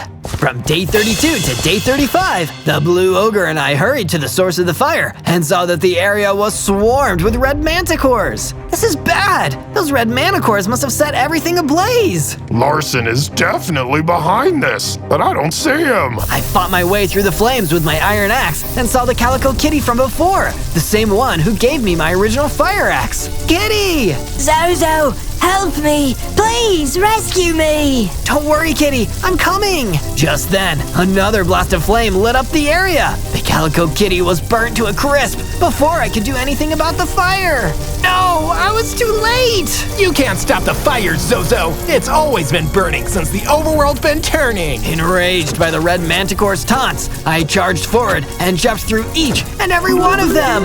Then, I put out the fires to prevent any further destruction to the environment. From day 36 to day 39, I went on patrol in the Ebony Woods to root out the other minions of Larson the Fire Ogre. Near a pond in the woods, I met a humble old turtle who gave me a friendly greeting and offered me a quest. Hello there, firefighter! I heard that the overworld has had a lot of trouble with the ones following the path of demons. I know of a giant in these woods that is also using demon energy for evil, so I thought I'd report it. Thanks, Turtle. I'll get right on that so that the woods can be safe for you again. I wandered deeper into the woods until I came upon a giant. At his size, it was pretty hard to miss. At a glance, I could tell that he had the same wicked vibes as the Hell Ostrich, so I approached with my weapon drawn. The giant tried to attack me, but I defended myself and hacked him down to size. The bigger they come, the harder they fall. I returned to the turtle and told him the good news. As a reward, the turtle gave me some information regarding the ones following the path of demons. I saw this once before at an earlier point in my long life. Creatures who wanted to cause destruction gathered together and formed a pact. Their demon powers grow stronger the more that they destroy, especially if they destroy good guy rescue warriors like yourself. Just be careful, okay? From day 40 to day 43, I returned to the fire station to find that the inside of the rooms had bookshelves and couches. This is a good place for books because we can keep them safe. But who added these to the base? It was me, Brian. I'm inviting another blue ogre friend to the fire station so that we can chill out. He's not related to me and Larson, though. Wow, I had questions, but I guess you answered them already. And if you want to chill with a friend here at the base, that's chill with me. Thanks, Zozo. You're a cool friend. Sometime later, the other blue ogre that Brian was friends with arrived at the fire station. Please, make yourself at home. I left the blue ogres to their hangout and went to repair my axe. When I was finished with fixing up my axe, I was approached by the White Lioness who had a new mission for me. Zozo, I've learned that an evil ghast is in the flower forest. I can't go home until it is defeated. Was this ghast your sibling or friend by any chance? No, just a regular evil ghast. Why do you ask? I was just curious. It seems like everyone has an evil twin these days. From day 44 to day 49, I went to the flower forest for the quest of the White Lioness and found that some forest fires had been started. I ran straight into the flames, ready to put them all out.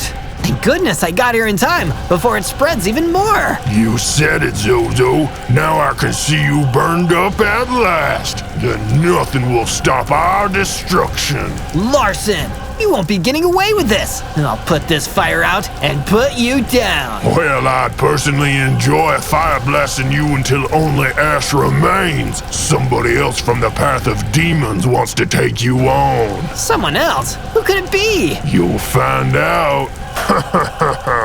Larson disappeared into the flames and escaped. I tried to follow him, but a terrifying husk blocked my path. There was something kind of familiar about this husk, and it freaked me out. Hello, brother. It is me. You left me behind. Wait, no, you're my brother. Why are you working with Larson? Because I've followed the path of demons, and now I'll destroy you and grow even more powerful. This is horrible, but I have no choice. I have to fight you, brother. The husk of my brother attacked me, and I countered with my iron fire axe. The fight was difficult, not just because of the damage I was taking, but because my feelings were being hurt too. From day 50 to day 53, I fought on against the husk that was once my brother. My fire axe continued to strike true, but he had health to spare. I, on the other hand, was losing a lot of hearts. Why are you holding back? We are enemies now, brother. I must destroy you, and you must try to stop me. I don't want to, and maybe that's why I've been holding back this whole time. Is this all your great life of becoming a firefighter amounted to? My evil will undo all the good you've done in the world. If that's how you feel, then I refuse to hold back any longer. Take this! I went all out against the husk and felled my former brother with a few well-placed axe strikes. He disappeared, leaving behind a bunch of diamonds. I remember these diamonds from back when my twin brother and I were kids. I found them inside of an abandoned mine. I told him to keep them when I left to become a firefighter. He held on to them all this time. It's so tragic. I'm sorry, brother, but I will avenge you by defeating Larson, the Fire Ogre! From day 54 to day 57, I found the gas that the White Lioness had mentioned. It screamed at me and attacked at range. I dodged through the blast and approached with my axe. With no hesitation, I cut the gas down in one hit. I returned to base and told the White Lioness that the Flower Forest would now be safe to return to. Thank you, Zozo. You're welcome. Is something bothering you? I had to defeat my twin brother because he followed the path of demons and became an evil husk. It's left me really conflicted about how much of a hero I really am. I couldn't save him from turning evil. That's rough, buddy. But you're not the one to blame. It was Larson, the Fire Ogre, who gathered all those creatures, promising them the powers of destruction. There will always be creatures out there who want to watch the overworld burn. But as long as you protect and rescue those in danger, you're definitely a hero. That really helped. Thank you, White Lioness. I will keep fighting fires and saving people for as long as I am able. From day 58 to day 62, I went to the mine and discovered a vein of diamonds, which I could use to craft better gear. I traded out my iron pickaxe for a diamond pickaxe right away, but I took some extra time when I was crafting my new fire axe. I used the diamonds that my twin brother had to create a powerful diamond fire axe in his honor. I'll never forget you, brother, even if you did turn into a husk and try to defeat me. I returned from the mines to find that a brand new living area had been built, including a contained fireplace. Brian, the blue ogre, was hanging out near the bookshelves and welcomed me the moment I stepped in. Brian, did you do all of this? Yep. It took me a while to find the setup for the fireplace that was most safe, but I think you'll be happy with it. Of course I am, buddy. Thank you! From day 63 to day 66, the Darkness Ostrich came to find me in the mines with some crucial information. Hey, Zozo! I've run around all across the overworld, and I think I discovered the fungal patch where the creatures following the path of demons made their pact. Great work, Darkness Ostrich. I knew I could count on you to find out where Larson the Fire Ogre is hiding away. Well, I don't know for sure that he's there, because I haven't seen him. But if you go there, it's possible that you'll see him. I decided to give it a shot, heading straight to the mysterious biome known as the Fungal Patch. It certainly resembled the place that I saw in my vision, but like the Darkness Ostrich said, there was no sign of Larson. I heard some movement among the mushrooms and braced for a fight. The source of the sound turned out to be a leatherworker who wasn't in the mood for a fight at all. I'm not with those Path of Demon guys. I'm just trying to make some supernatural leather to work with. I guess that does make sense. You are a leatherworker. How can I help? This place is dangerous on your own. Yeah, I'll show you, Firefighter. Follow me. From day 67 to day 70, I went with the leatherworker to another part of the fungal patch. I soon spotted an Enderman walking around the fungal patch looking for innocent lives to destroy. That thing has the leather I need, but too afraid to get close. It has the powers of the Path of Demons. I'll handle it. If that thing made the pact with Larson the Fire Ogre, it's got to be stopped. I attacked the Enderman by surprise and scored the first hit. It attacked me and did a bit of damage, but my diamond fire axe struck true the next time. Even though it had longer limbs, I stayed in close range and hammered away until the towering being fell. It also dropped the leather that the leatherworker was looking for. Thank you for your help, Zozo. You're the best. From day 71 to day 74, I spotted some fire in another part of the fungal patch and ventured towards it. That fire would most likely lead me to Larson the Fire Ogre. He was still very strong, but I was ready to try and fight him. Wish me luck, and don't forget to search Zozo in order to find more of the Zozo videos you love.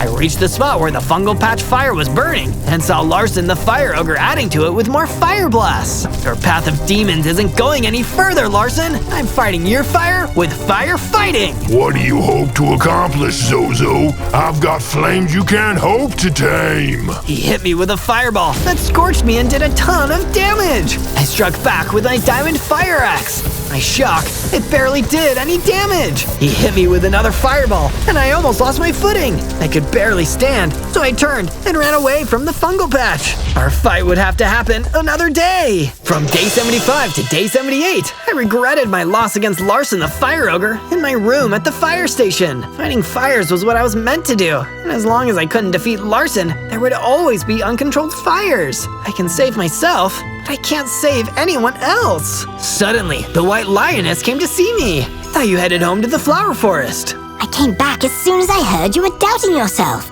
I need to show you something. I followed the white lioness to the outside of the base and found that a watchtower had been built next to the fire station. With this, you'll be able to spot fires all over the overworld. You'll get your chance to face Larson the Fire Ogre again, when you're ready. Thanks, White Lioness.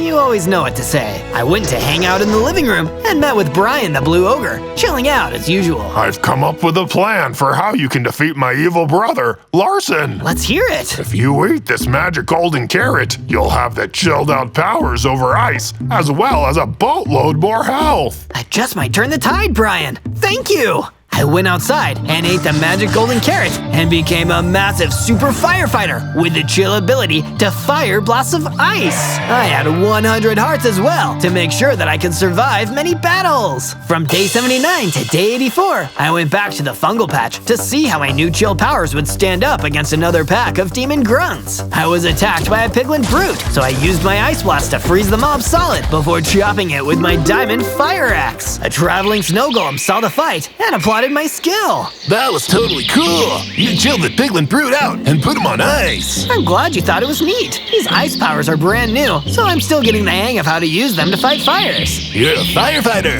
I should have known because of that uniform you're wearing. But that's really cool too. You guys are heroes. If I was around fire, I'd melt from fear. I'd recommend avoiding the fungal patch then. There's a powerful fire ogre out here who just wants to burn and destroy things. Oh, really? Thanks for the heads up. I'm gonna go head to a place a bit more chill, but take this helmet for your troubles. Firefighters have a good helmet after all. No problem, buddy.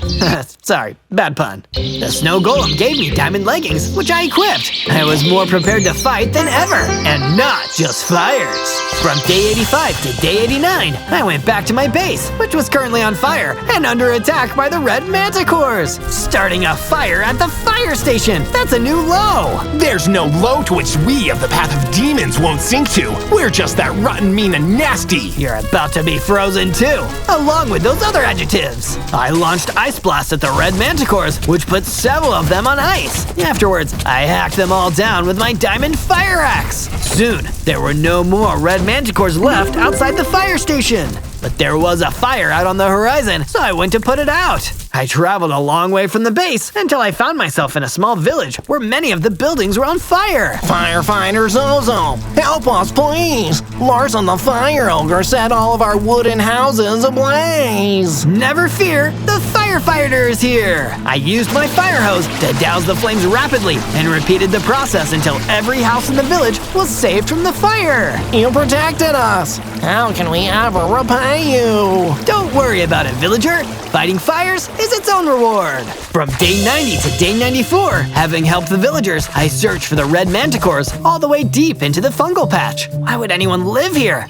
This must be where the big boss Larson the Fire Ogre himself hangs his hat. When I arrived in the heart of the fungal patch, I couldn't see any red manticores. Instead, a Vex emerged from the darkness. You must be Zozo, the firefighter. That's funny. I was expecting someone far more impressive. I'm sorry to disappoint you, Vex. Unlucky for you, I'm not sorry about defeating you. How fiery of you. Let's see if we can turn up the heat even more. From day 95 to day 97, I started my battle with the Vex. With his demon strength, he was one of the toughest enemies I'd ever battled. But there was one thing I knew for sure. I was right that Larson had a base in the fungal patch. He wouldn't send out his very best warrior if he wasn't scared I was getting too close to the truth. Knowing this made me fight harder than ever before. With my ice blast and my axe, I defeated the Vex.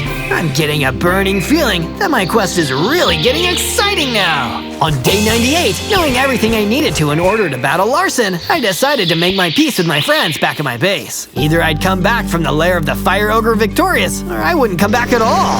First, I spoke to the White Lioness. You've convinced me, Zozo. You're a true firefighter and a true hero. Second, I spoke to the Darkness Ostrich. You were capable of defeating the Hell Ostrich, something I was never able to do.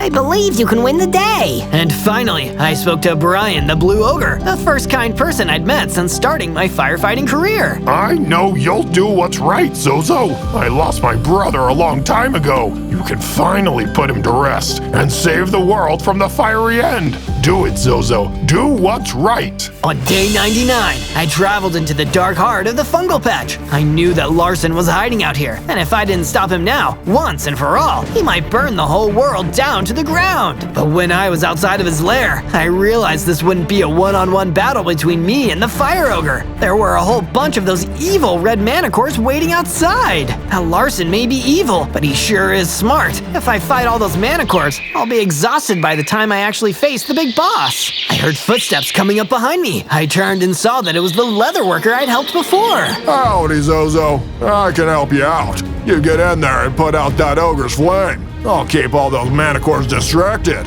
Finish this! You may be a leather worker, but my friend, you have the heart of a true firefighter. While the leather worker distracted the manticores, I ran straight in. On day 100, I ran into Larson's lair, ready to face him and finish this once and for all. He stood there in all of his terrible fiery glory, ready to battle me. Firefighter, so you're finally ready to give yourself up to the flame. You're so obsessed with fire. I'm amazed you haven't burned your own place down yet. I'm planning on doing my place last. I'll burn everything eventually. But hey, you know what they say? The ogre that burns twice as bright burns half as long. The time for talk was over. I needed to put out the flame. I blasted Larson with Ice Blast after Ice Blast, dueling the power of his demon flames. He fought viciously with all the burning power we'd learned to expect. But in the end, it was one decisive strike of my diamond axe that took care of him for good. I didn't start the fire, but I'm the one who put it out. On day 1, I spawned in and ate my way out of a giant pumpkin as a fat dragon with 10 hearts. It looks like I'm way chunkier than the average dragon. It's okay though, because it's what's on the inside that counts. But my thoughts were interrupted by a huge fireball hitting the ground next to me. I managed to dodge it just in time and looked up to see a huge fire dragon floating in the sky above me. Sup, Tubby? What are you doing on my turf? You know this is Chad's place. Who? Chad's the best. Hey, don't call me mean names. And who's this Chad guy? I'm Chad, and I rule. And when I'm flying around here, taking selfies for my red-hot fire dragon Insta, I don't want your goofy butt sitting in my background, killing my vibe. But, you can't just call me names and kick me out. Yeah I can. I'm Chad the fire dragon. I'm number 1. You aren't the first loser I've chased out of here, and you won't be the last, baby. It's fire time! Chad the fire dragon blasted another fireball at me. I dodged again in the nick of time and flapped my wings, flying off into the air and escaping Chad's fire. Yeah, that's right. You better run. Nobody messes with Chad. Ugh. When I'd escaped Chad, I landed for a bit to breathe and calmed myself down. That guy was a major jerk. Why would you be mean to someone just because of what they look like? He must be evil. My thoughts were interrupted by a big angry dread beast who thought I looked like a filling snack. Oh no, oh no, oh no, no, no, no, no, no, no, no, no. All I could do was fly off before the dread beast pounced at me. This world doesn't seem too kind. I need to make things better around here before everyone hates on each other. On day 2, I landed somewhere that looked a little safer. At least here, nobody would start attacking me for no reason. I need a roof over my head before I can do anything else. Maybe it's time to build myself a fat dragon base. I used some of my natural dragon strength to break down a few trees. It wasn't long before I had enough wood to make myself a wooden pickaxe and a crafting table. Then I used my wooden pickaxe to dig up some stone and create a stone sword and a stone pickaxe. This is exactly what I need to build a base. But first, I need to get myself a sweet treat. I've had a hard couple of days. I've earned it. I flew off to a nearby area and found a delicious looking cake just laying around. The perfect treat. But then, a dread ghoul jumped out of the shadows and started laughing. My fiendish plan worked. I knew that a cake would attract a perfect fat little victim, and I was right. Oh, come on. Why is everyone here so judgmental? It's the way of the world, fat dragon. And now you've fallen for my trap. You're all mine. But before the dread ghoul could pounce, I flew away again, all the way back to my base to enjoy my cake. Wait, I got so distracted by the cake that I didn't even start my base. When I landed, I used my stone pickaxe and collected more resources and started building myself a basic base. At least it would give me somewhere to stay at the end of the day. I should work on a kitchen next.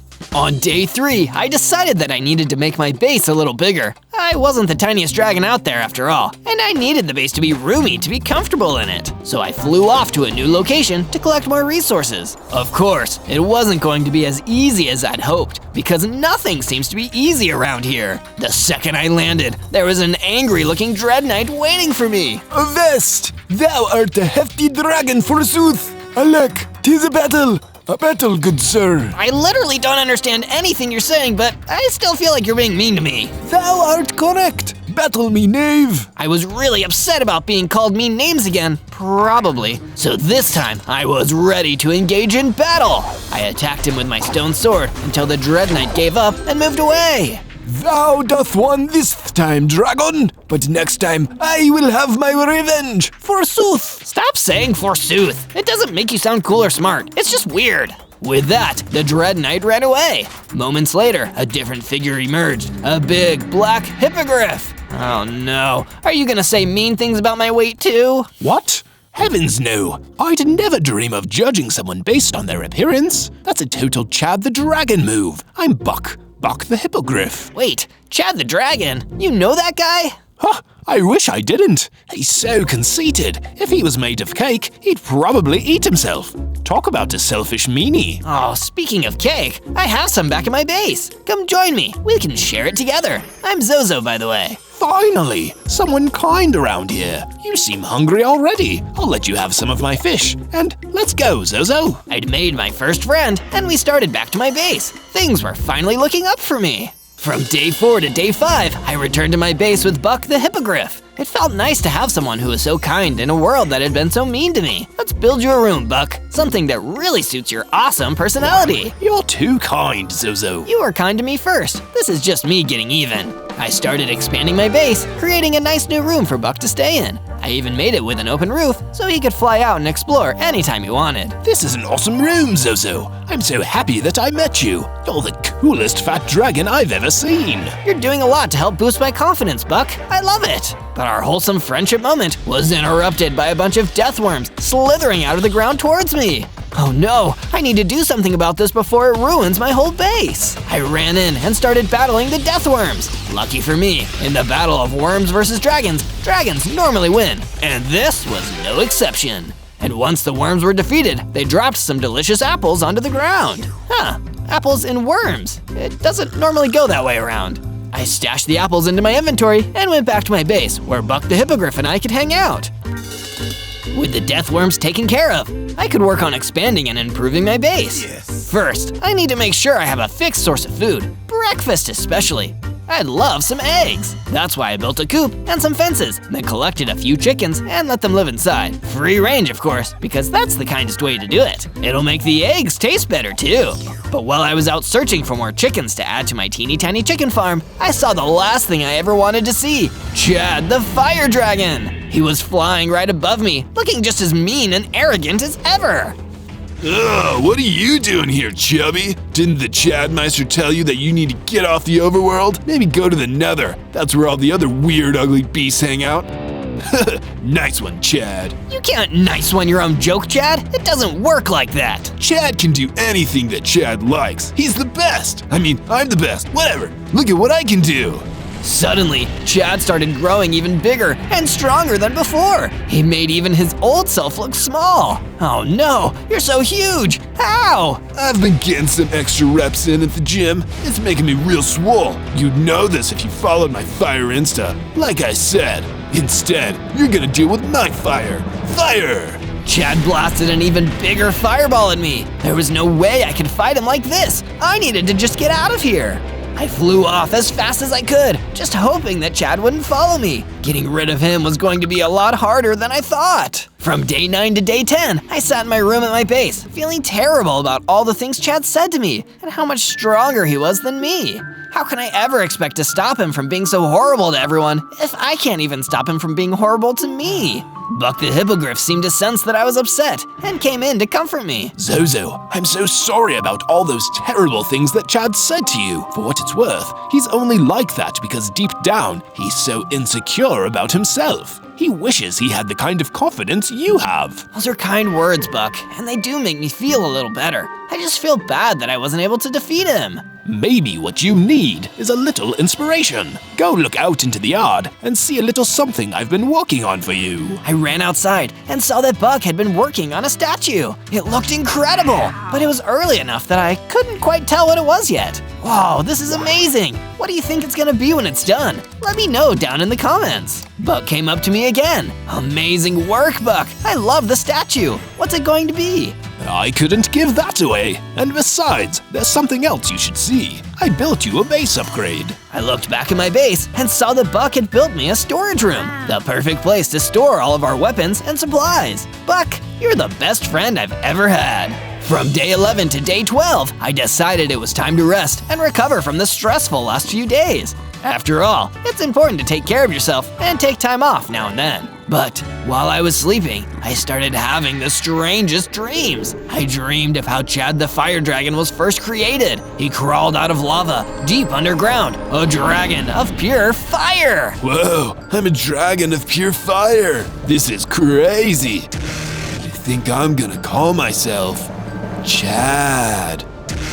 Yeah, that feels like a good name for me. But everyone was afraid of Chad because he was so big and so dangerous because of his fire powers. Chad felt bad about everyone being afraid of him, so to cover up how bad he felt, he decided to pretend he was confident in a completely over-the-top way. The Chadster's #1! Huh. But because Chad's confidence wasn't real, he could only protect it one way, by being mean to others, putting them down to make himself feel better. Everyone is dumb and ugly except me. Oh yeah, Chad is awesome, and I'm Chad, baby. Chad developed such a reputation for being rude and mean, nobody would tell him to stop. And as the years went on, he only got more powerful. Needless to say, it was a really weird dream, but I definitely felt like I knew more about Chad afterwards. I just wish I knew how I could use it against him. From day 13 to day 15, I decided I needed to settle a few old scores to improve my confidence. This fat dragon was through with running away. That's why I flew back to where it all started, to face the dread beast that thought I was an easy snack. Now I was going to show him that fighting me was going to be anything but easy. I landed right next to the dread beast, ready to battle, with the stone sword at the ready. Let's go, dread beast. We'll see who's really feeling the dread when I'm done. The dread beast ran at me, but I didn't budge. I fought back. And this time, I won! And with the XP I got from winning, I leveled up into a bigger, tougher, fatter dragon! Chad is gonna think twice about messing with me now. I've got an entire 30 hearts and a brand new weapon, Dragon Claws. I took to the skies, happier than I'd felt in a long time. From day 16 to day 19, feeling encouraged by all my progress lately, I decided it was time to treat myself to a gear upgrade. I found a nearby mine and went underground, digging until I found some iron ore. Perfect! This is exactly what I needed! But I wasn't alone in the mine, because the perfect opposite of a fat dragon was down there waiting for me. A bunch of human skeletons! At least they don't have enough tongue to make any mean jokes about me. I defeated the skeletons, then used my iron ore to smelt and craft an iron sword and an iron pickaxe. Looks like my fighting and mining skills have just leveled up. Chad is gonna feel so jealous about this when he finds out.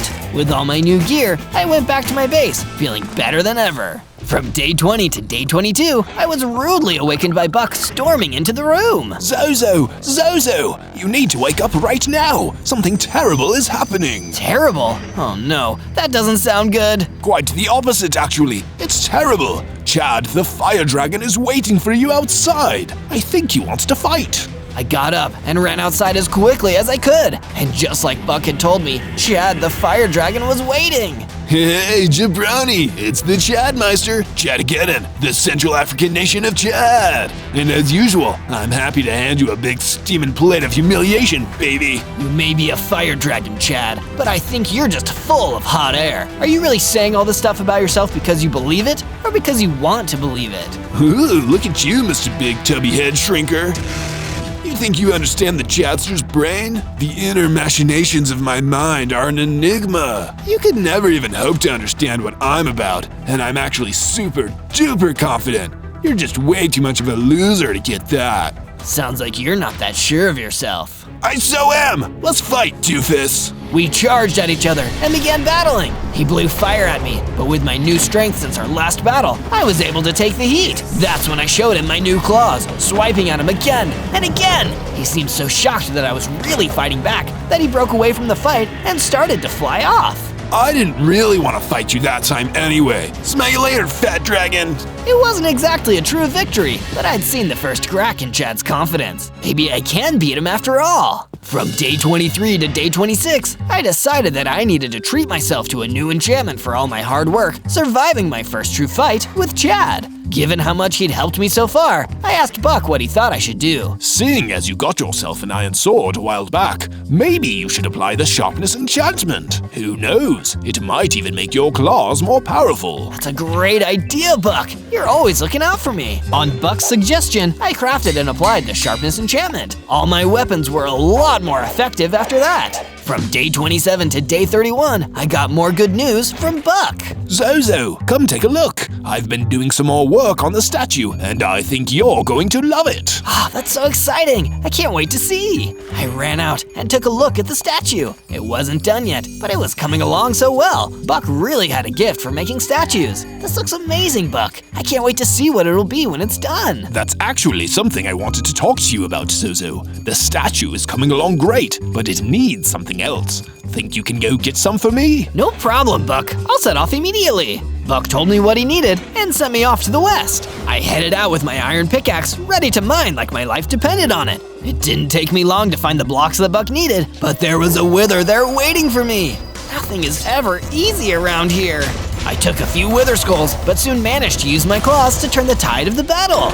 Once the wither was gone, I mined the blocks and went back to my base. Buck was waiting for me. Here, Buck, take these. Thanks, Zozo. This is exactly what I needed. From day 32 to day 35, I went out exploring again, wanting to increase my strength and confidence. If there were any quests for me to take, I'd be happy to take them. But my confidence was shaken a little by a huge creeper spider suddenly skittering towards me. This is not how I wanted to spend today. I ran away as the creeper spider exploded, taking out a bunch of blocks beneath it, but thankfully not me. Creepers are one of those problems that take care of themselves. While I was wandering around the explosion-scarred area, I saw another strange creature, a rabbit wolf, hopping around and looking worried. Are you okay, Miss Rabbit Wolf? The truth is, no! Things are awful right now. Awful? Oh no! What happened? Is there any way I could help? My friend, the rabbit, was kidnapped by the Crimson Phantom. He's a local weirdo who thinks he's a supervillain. And if we don't save the rabbit soon, who knows what will happen? We'll never have to find out. Wait here, I'm gonna go save your rabbit friend. And with that, I flew off, ready to become a hero. From day 36 to day 39, I arrived at the location where the wannabe supervillain, the Crimson Phantom, was holding the rabbit. He was every bit as weird as the wolf rabbit had told me. It is I, the Crimson Phantom, the Lord of Darkness. I am the most powerful and evil villain in the overworld, and nothing will stop me from taking control. I'm #1. But isn't Chad the fire dragon #1? Oh no, Chad, is he here? No, he's not here. I was just talking figuratively. Phew, that's a relief. Almost lost my cool there. Hearing all of that gave me an idea. The Crimson Phantom may not be afraid of me, but he was definitely afraid of our mutual enemy, Chad the fire dragon. Maybe Chad can be useful for once. From day 40 to day 43, I flew out towards the Crimson Phantom and the captured rabbit, trying to look as intimidating as possible. Both of them turned to look at me as I approached. Begone, fat dragon, for I am the Crimson Phantom, the vilest villain in all of the overworld, and this rabbit belongs to me. Fool! I work for his Chadness, Chad the Fire Dragon, and he is extremely displeased that you're out here tarnishing his rad name. Oh no, please tell his Chadness I'm sorry. I didn't mean to cause any offense. I'll do whatever he wants, I promise. You'll give up the rabbit and let her go. His Chadness requests your presence. Of course, I'll... Wait, fat dragon? Chad's been making fun of you on his Dragon Insta for weeks now. You're not with him. You're trying to trick me. You can't blame me for trying. With my plan foiled, I attacked the Crimson Phantom with my powerful claws. Despite all his bragging, he was one of the easiest enemies I'd ever defeated. You saved me. Thank you so much. I was worried I'd never get away from that awful villain. Don't thank me, Rabbit. You've got a friend who cares a lot about you. As if on cue, the Rabbit Wolf hopped in. Thank you for all you've done, Zozo. Here, take this potion of swiftness. It's the least I could do.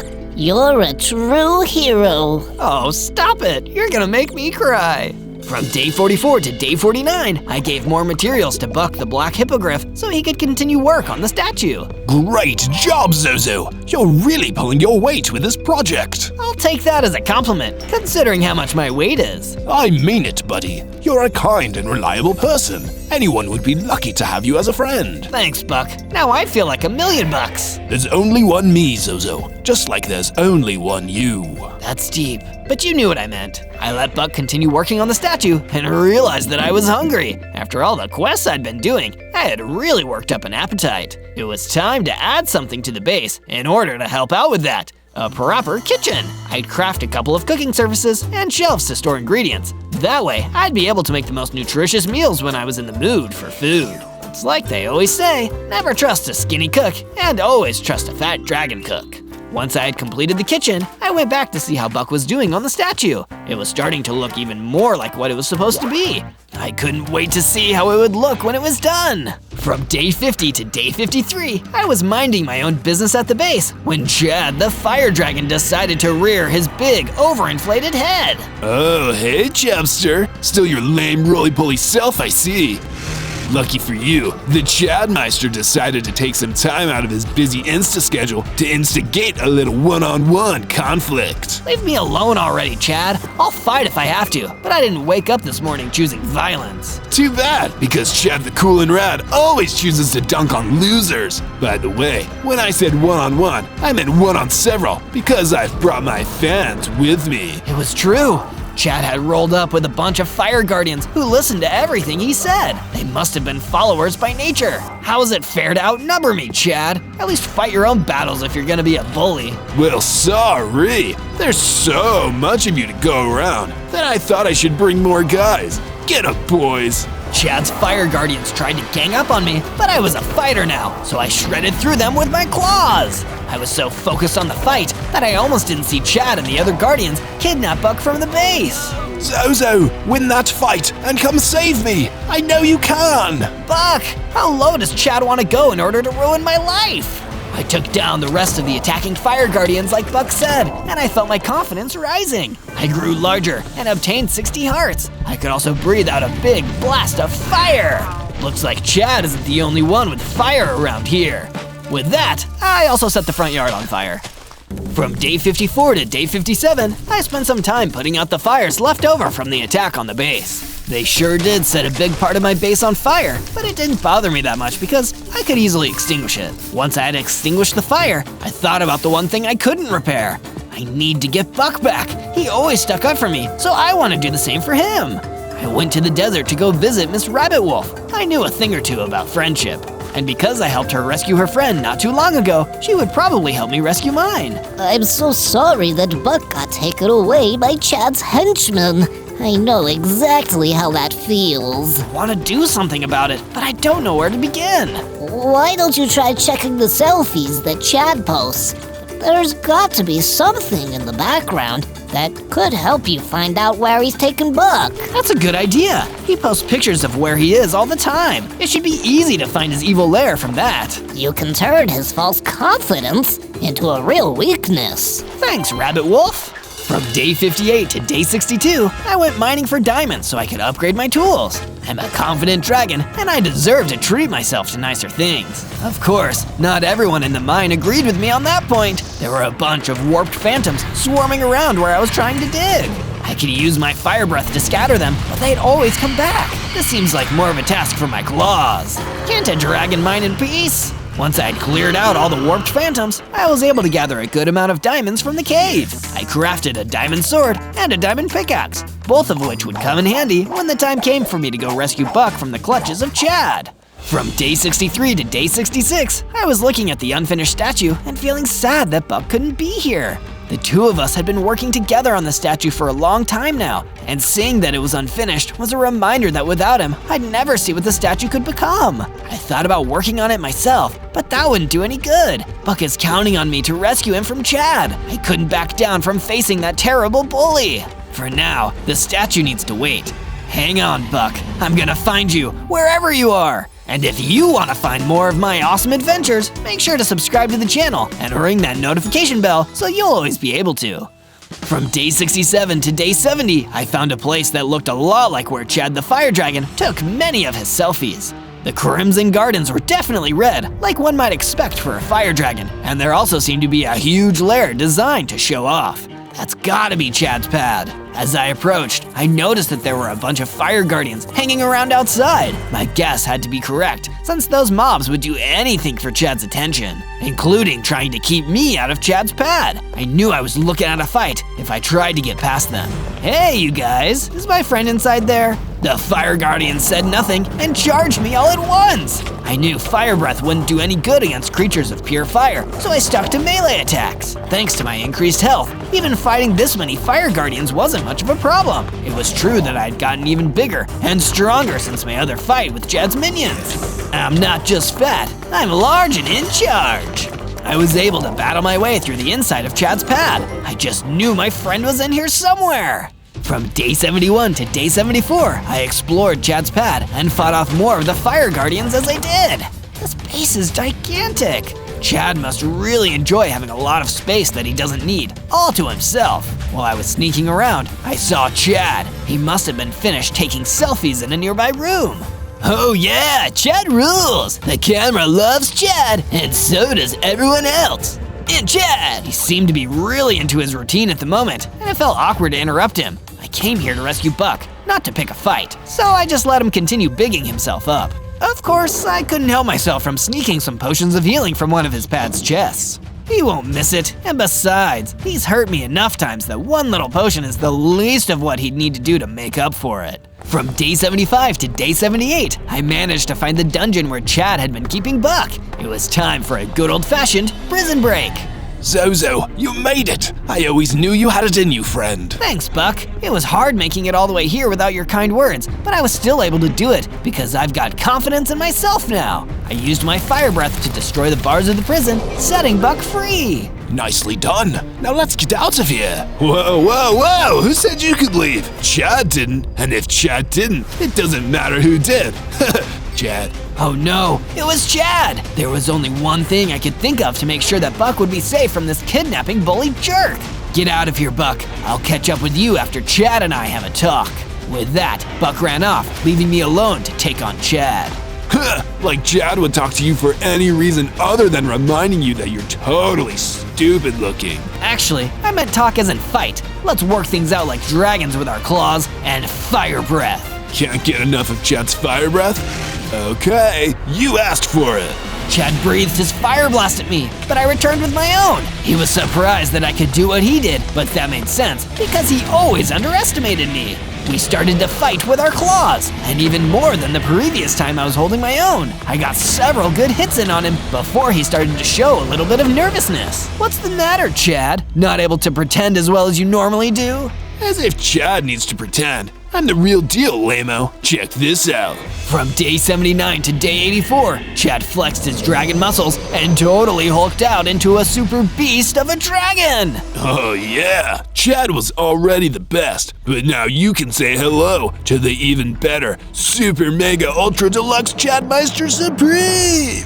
Yikes! I didn't expect he'd have another form! Chad totally could have beaten you in his regular form. Chad just didn't feel like it. Right, so you transformed for absolutely no reason at all. I'm really not sure I believe you, but I'm also really afraid of your new form. I ran away as fast as I could. Behind me, I could hear Chad laughing and calling me more mean names. We would see who would be laughing the next time we met, but this time it was definitely Chad who would be laughing.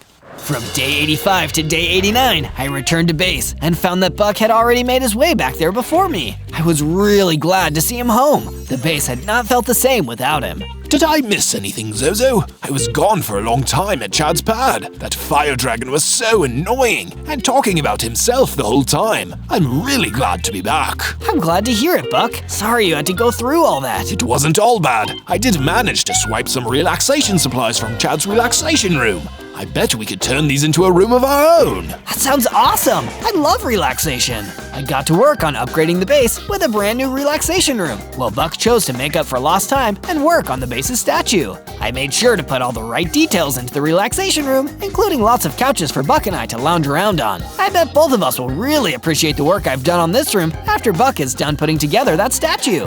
When I was done with the relaxation room, I went to see the statue and found that it looked absolutely incredible. It was only a statue of me, but I never looked at myself so proudly before. Remember how you feel about yourself at this moment, Zozo.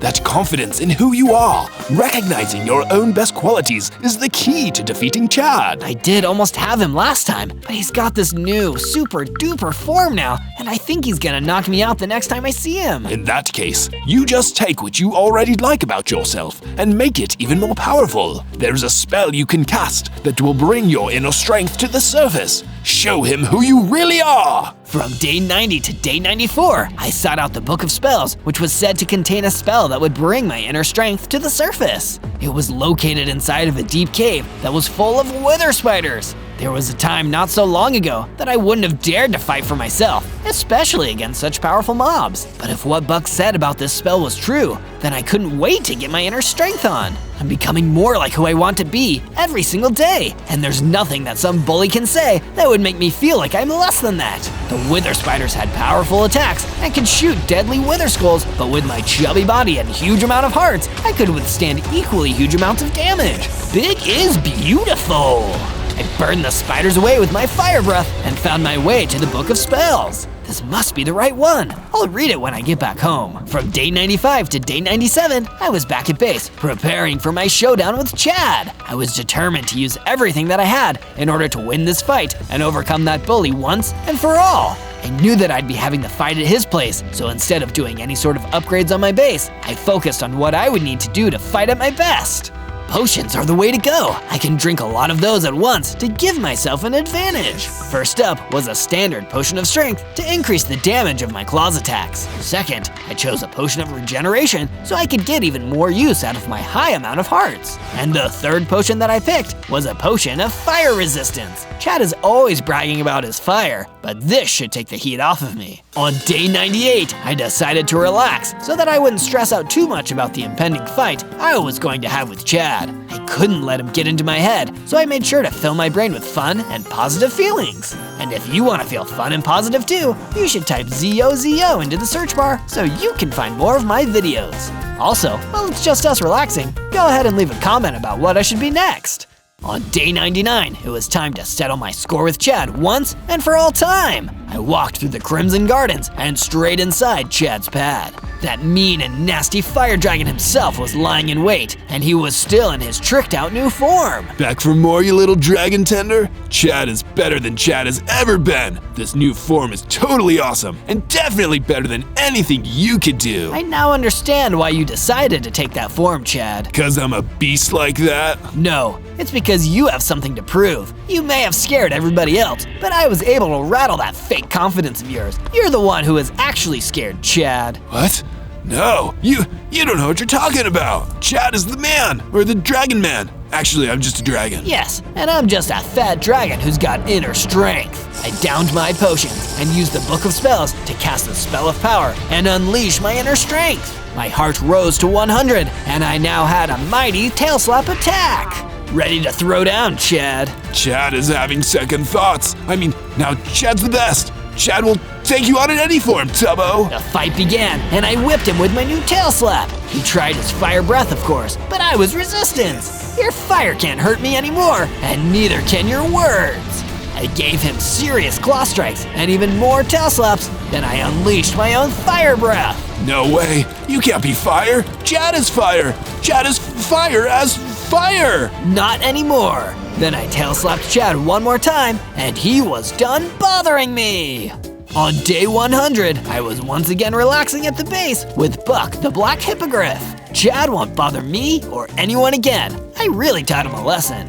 You sure did stand up for yourself, Zozo, and you never let anyone tell you who you should be or how you should look. You said it, Buck. I'm the best at being me, and that's what counts, more than anything else. On day 1, I spawned in as a Pokemon Creeper. Creeper, creeper. Oh, thank goodness. I was worried for a second I'd only be able to say my own name. That takes some of the sting off being a baby with 5 hearts. I checked my inventory and found that I had a Pokedex guidebook. This would help me recognize all the other Pokemon I encountered. I looked at my surroundings. I was in some kind of forest. Not quite the Kanto region, but I could still explore. Further into the forest, among some tall grass, I discovered some more creeper Pokemon, just like me.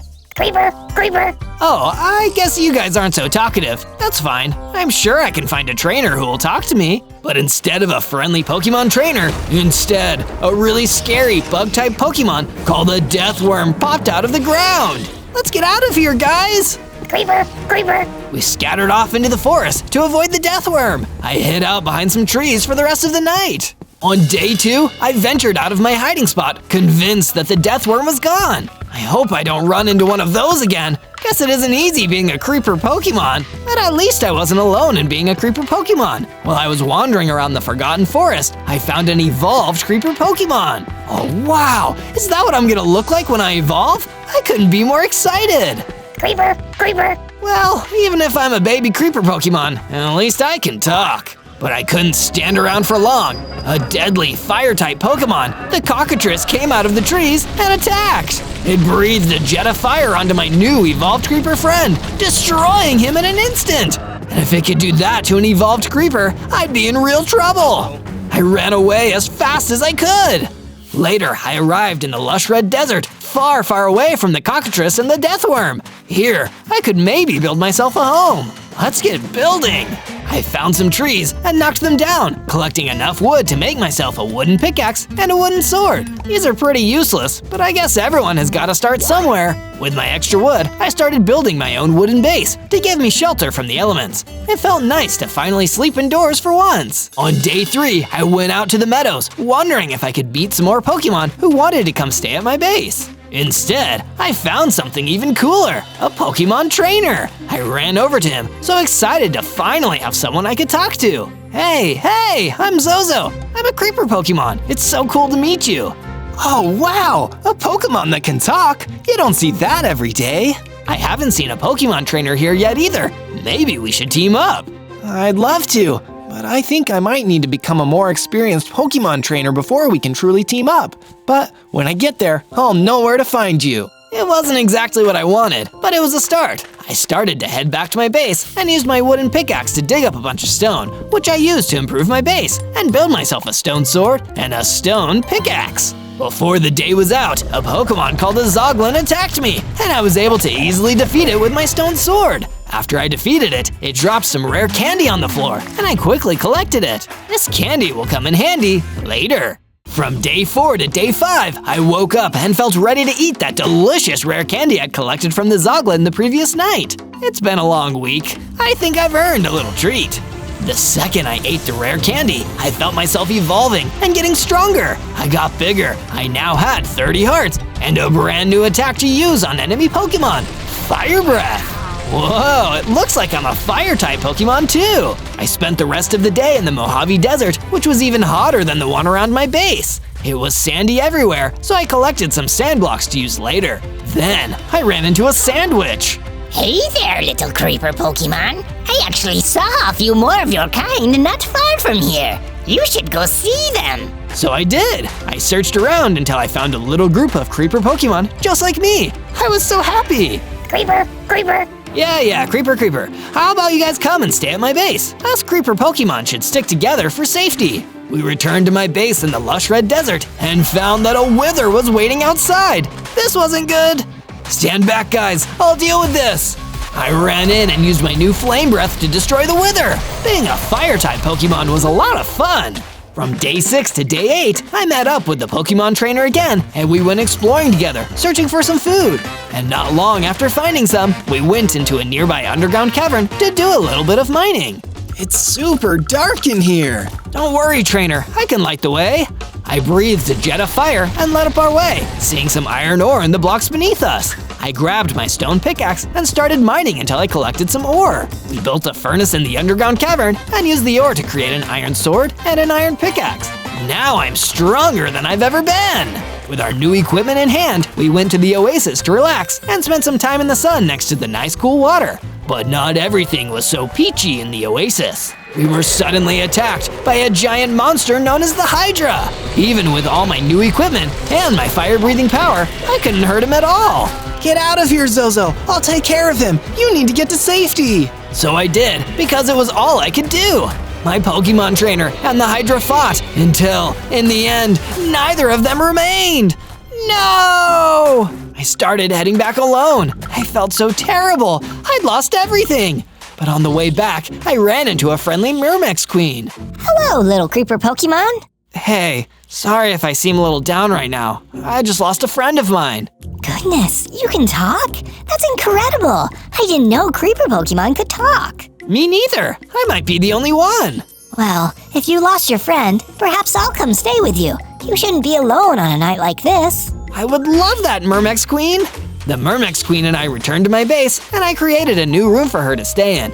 It was nice to finally have someone to stay with me who could actually talk. From day 9 to day 10, I woke up to find someone waiting outside my base. It was a huge, scary-looking Dread Knight, and he was here for me. Who are you?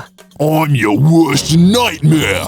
I'm the strongest Pokemon gym leader in the overworld, and that Hydra you and your friend destroyed, that was one of my prized Pokemon. It destroyed my friend, and it attacked us first, too. How could you blame us for what happened? Don't pity yourself. Not yet. When I'm done with you, you're gonna have something to really pity. Mark my words, you sad little creeper Pokemon. I'm going to get you. And then he was gone, leaving me confused and afraid, not knowing what would happen next. From day 11 to day 12, I was woken up by the Myrmex Queen. She seemed incredibly excited to see me. Zozo, I know that losing your friend was very hard for you, so I made you something that might help you process what happened.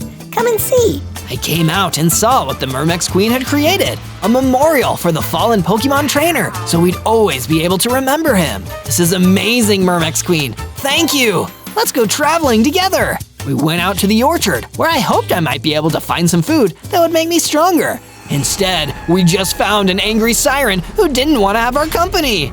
Being attacked while just going on a walk really gets me fired up. I breathed fire on the siren, defeating it, and the Myrmex Queen and I continued searching for ways to get stronger. That's when we met a friendly troll, and I decided to ask him. Whoa, a talking Pokemon. That's exciting. If you want to get stronger, you can seek out Professor Oak. He's an expert when it comes to Pokemon, and I've heard he's got a clinic somewhere out in the meadows. Professor Oak? Now that sounds like an idea. I'll need all the help I can get to be strong enough to defeat the Dread Knight. Wanna come stay at my base in the meantime? Sure, that sounds like fun. We went back to my base with the troll, and I built a new room for him to stay in. I wasn't so lonely now. From day 13 to day 15, I went off into the meadows to seek out Professor Oak.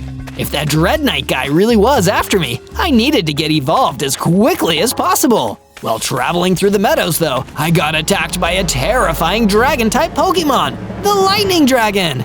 There's no way I'm ready to face that thing. The Lightning Dragon was heading straight towards me. I tensed up and prepared to get destroyed, when suddenly a huge energy blast struck the side of the Lightning Dragon, defeating it and saving my life. When I turned and saw who fired the energy blast, it was just a tiny little pixie. I immediately ran over to thank her. You saved me there. I'm Zozo, and I'm so grateful for the help you gave me. If there's anything I can do, please let me know. I'd always do whatever I can to help out a kind stranger. But sadly, I used up the last of my magical power to defeat that dragon.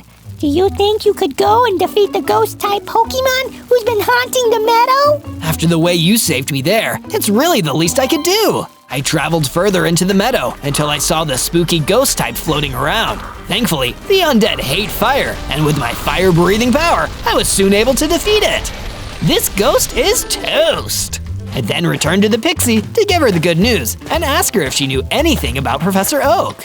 Thank you for the help, Zozo. Professor Oak is out of town on a research trip at the moment, but he'll be back in a week or so. Thanks for the heads up. At least I was able to help here in the meantime. With that valuable info, I turned and started heading in the direction of my base. From day 16 to day 19, I returned to my base, only to find it was being attacked by a deadly Gorgon. I saw the friendly troll who told me about Professor Oak running at her, trying to defend the base. But it was hopeless. She destroyed him in one hit. No, Mr. Troll, you monster! I ran in to battle the Gorgon for what she'd done. I tried to hit her with my sword and my flame breath, but neither seemed to have an effect. She just laughed at me. You sad little creeper Pokemon. Is that all you've got? Wow, the Dread Knight is wasting his time even sending me to destroy you. I've got better things to do. Later, loser. With that, the Gorgon left, leaving me in the ruins of my base with another friend gone. At least I still had the Myrmex Queen, and she came to comfort me. Don't worry, Zozo. We'll get back at them. And in the meantime, we'll repair the base and build back better. I took the time to extinguish the fire around my base. Then, I returned to the underground cavern, mining more materials so I could make myself some iron armor. I can't afford to be unprotected right now. By the time I got back to my base, I found something exciting. The Myrmex Queen had invited over a bunch of Myrmex workers. They'd not only built a whole barracks for them to all live in, they'd also built a watchtower for us to keep a lookout for any more of the Dread Knight's henchmen. I ran over to the Myrmex Queen to thank her. This is amazing, Myrmex Queen. It's starting to really look like a base here. You know what would make it even more like a base? A super cool statue. That's an excellent idea. And in fact, I know exactly what to build. From day 20 to day 22, I was wandering around the prairie, looking for new friends and potentially new upgrades and gear. Instead, I found an angry Dread Scuttler. I really don't want to deal with this today. I defeated the Dread Scuttler with my iron sword and proceeded to collect a bunch of blocks so that I could use to start building the statue. You'll never guess what it is. On my way back through the lush red desert to my base, I found a few sheep wandering around and decided to herd them back to my base. I built a paddock to house them all. This will be perfect for gathering wool for making banners. That's when the Myrmex Queen came over to me with some good news. Hey Zozo, I got started on your statue, and I think it's coming along nicely. But it's gonna need those new materials you gathered next. I'll add them right away. I ran in and continued work on the statue, getting it just a little further along with the new materials I'd collected. Can you guess what it is yet? Let me know down in the comments. From day 23 to day 26, I returned to the meadow, hoping that this time I'd get a chance to speak with Professor Oak. He's gotta be back from his research trip by now. Just then, from out of the grass came an Enderman, a really dangerous Dark-type Pokemon. It swiped for me with its long arms, but I dodged and drew my sword. Prepare for battle! I used my Fire Breath attack to weaken the Enderman and finished it off with an Iron Sword strike. Before I could celebrate, 2 more Endermen jumped out and tried to pick up where the first one left off. I defeated them both with some difficulty. Not much later, I found a rare Ghost-type Pokemon known as a Ghast. Ghost types are weak against Dark types, so it must have been hiding from all the Endermen out here. Hey, Ghast, it would be safer if you came to live at my base. There are lots of friendly Bug-type Pokemon there now. No thanks, Creeper Pokemon. Let's ghost hunt alone. Then the Ghast vanished into thin air. I guess he was serious about being alone. I went back to searching, and soon I found a man in a lab coat standing in the meadow. Are you Professor Oak? Why, yes, I am the famous Professor Oak, world-renowned Pokemon expert. And who might you be? I'm a creeper Pokemon, but I can talk. My friends call me Zozo. Well, I've certainly met talking Pokemon before, but it's always an ultra-rare occurrence. Where's your trainer anyway? That's the problem. I don't have one right now. I was hoping since you're a Pokemon expert, you could train me so I could become stronger. I don't see why not. I've been meaning to do more research on creeper Pokemon regardless. Let's get started. On day 27 to day 31, I trained with Professor Oak in order to increase the power of my moves in battle. I could definitely feel that my base stats were becoming stronger. You're not just an expert professor, you're an expert trainer. My work is almost done here, Zozo. You'll be a fighting machine after you complete the last challenge of your hyper training. If it means being strong enough to face the Dread Knight, I'll do whatever it takes. Very good answer. Now I will present you with your challenge. You must defeat a Wild Ravager. It is a fighting-type Pokemon known for its merciless attacks. It will be a formidable foe, but if you're ready and you believe in your training, you should be able to win. I won't let you down, Professor. here are some super potions that might help you recover your hearts in the battle. Thanks! I went to where the wild Ravager could be found and took on the professor's challenge. Using everything I had learned so far on my journey, I battled the Ravager. It was a tough fight, and the Ravager's fighting moves were very strong. But I was strong now too, and I managed to hang in there and retaliate with some attacks of my own. I was down to low health, but I still managed to get the win. Good thing I had those super potions.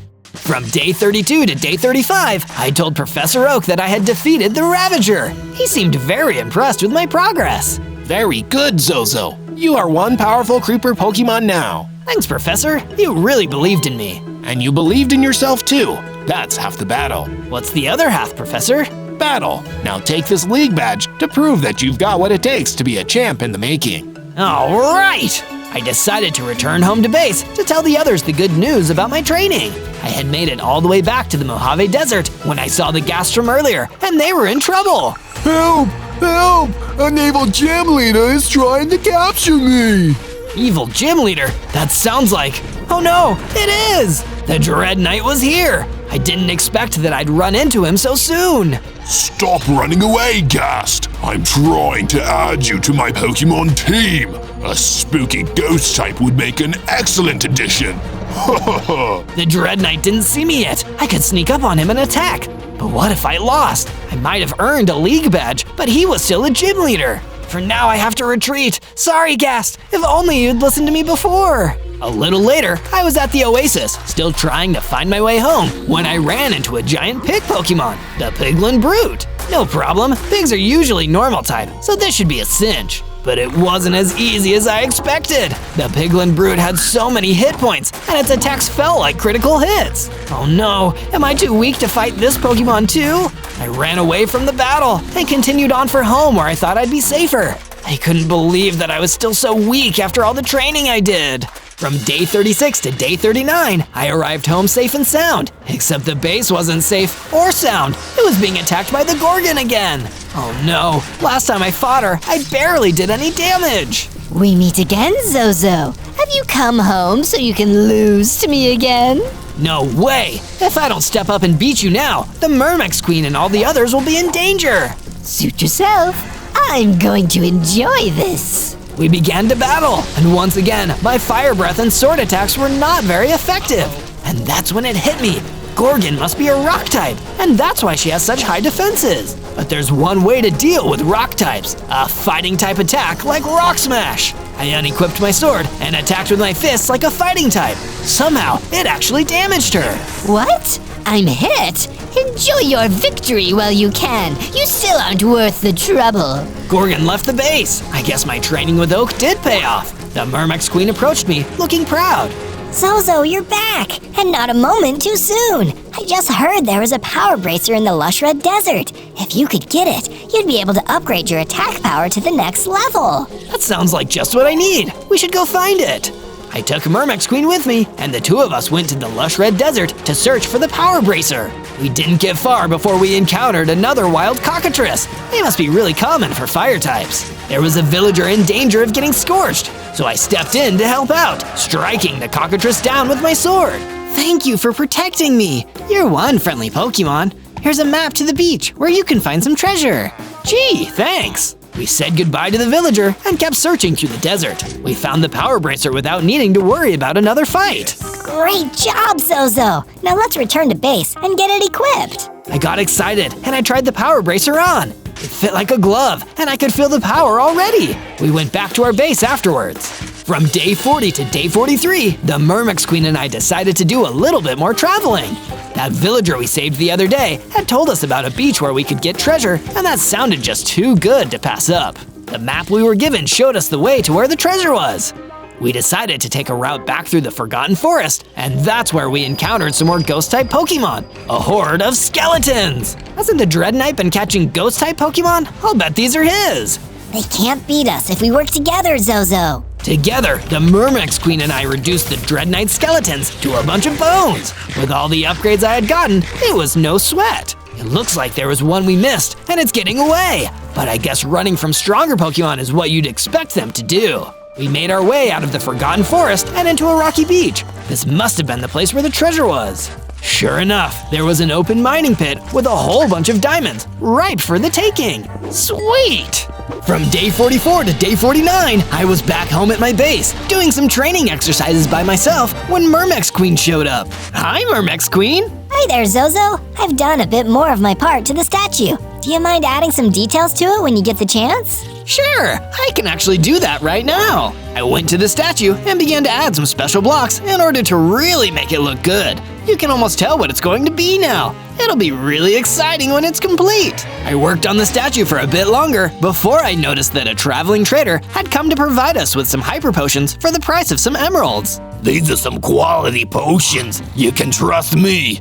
Better than super potions, that's for sure. We were running very low on healing items. I didn't have any emeralds on me, but luckily the queen had some and brought them from storage. That should do it. I bought the potions and thanked the trader for his service. The base was attacked again, right after he left by another dark Pokemon, a Wither. Good things I've been practicing my fighting moves. Hi-ya! Take that, evildoer!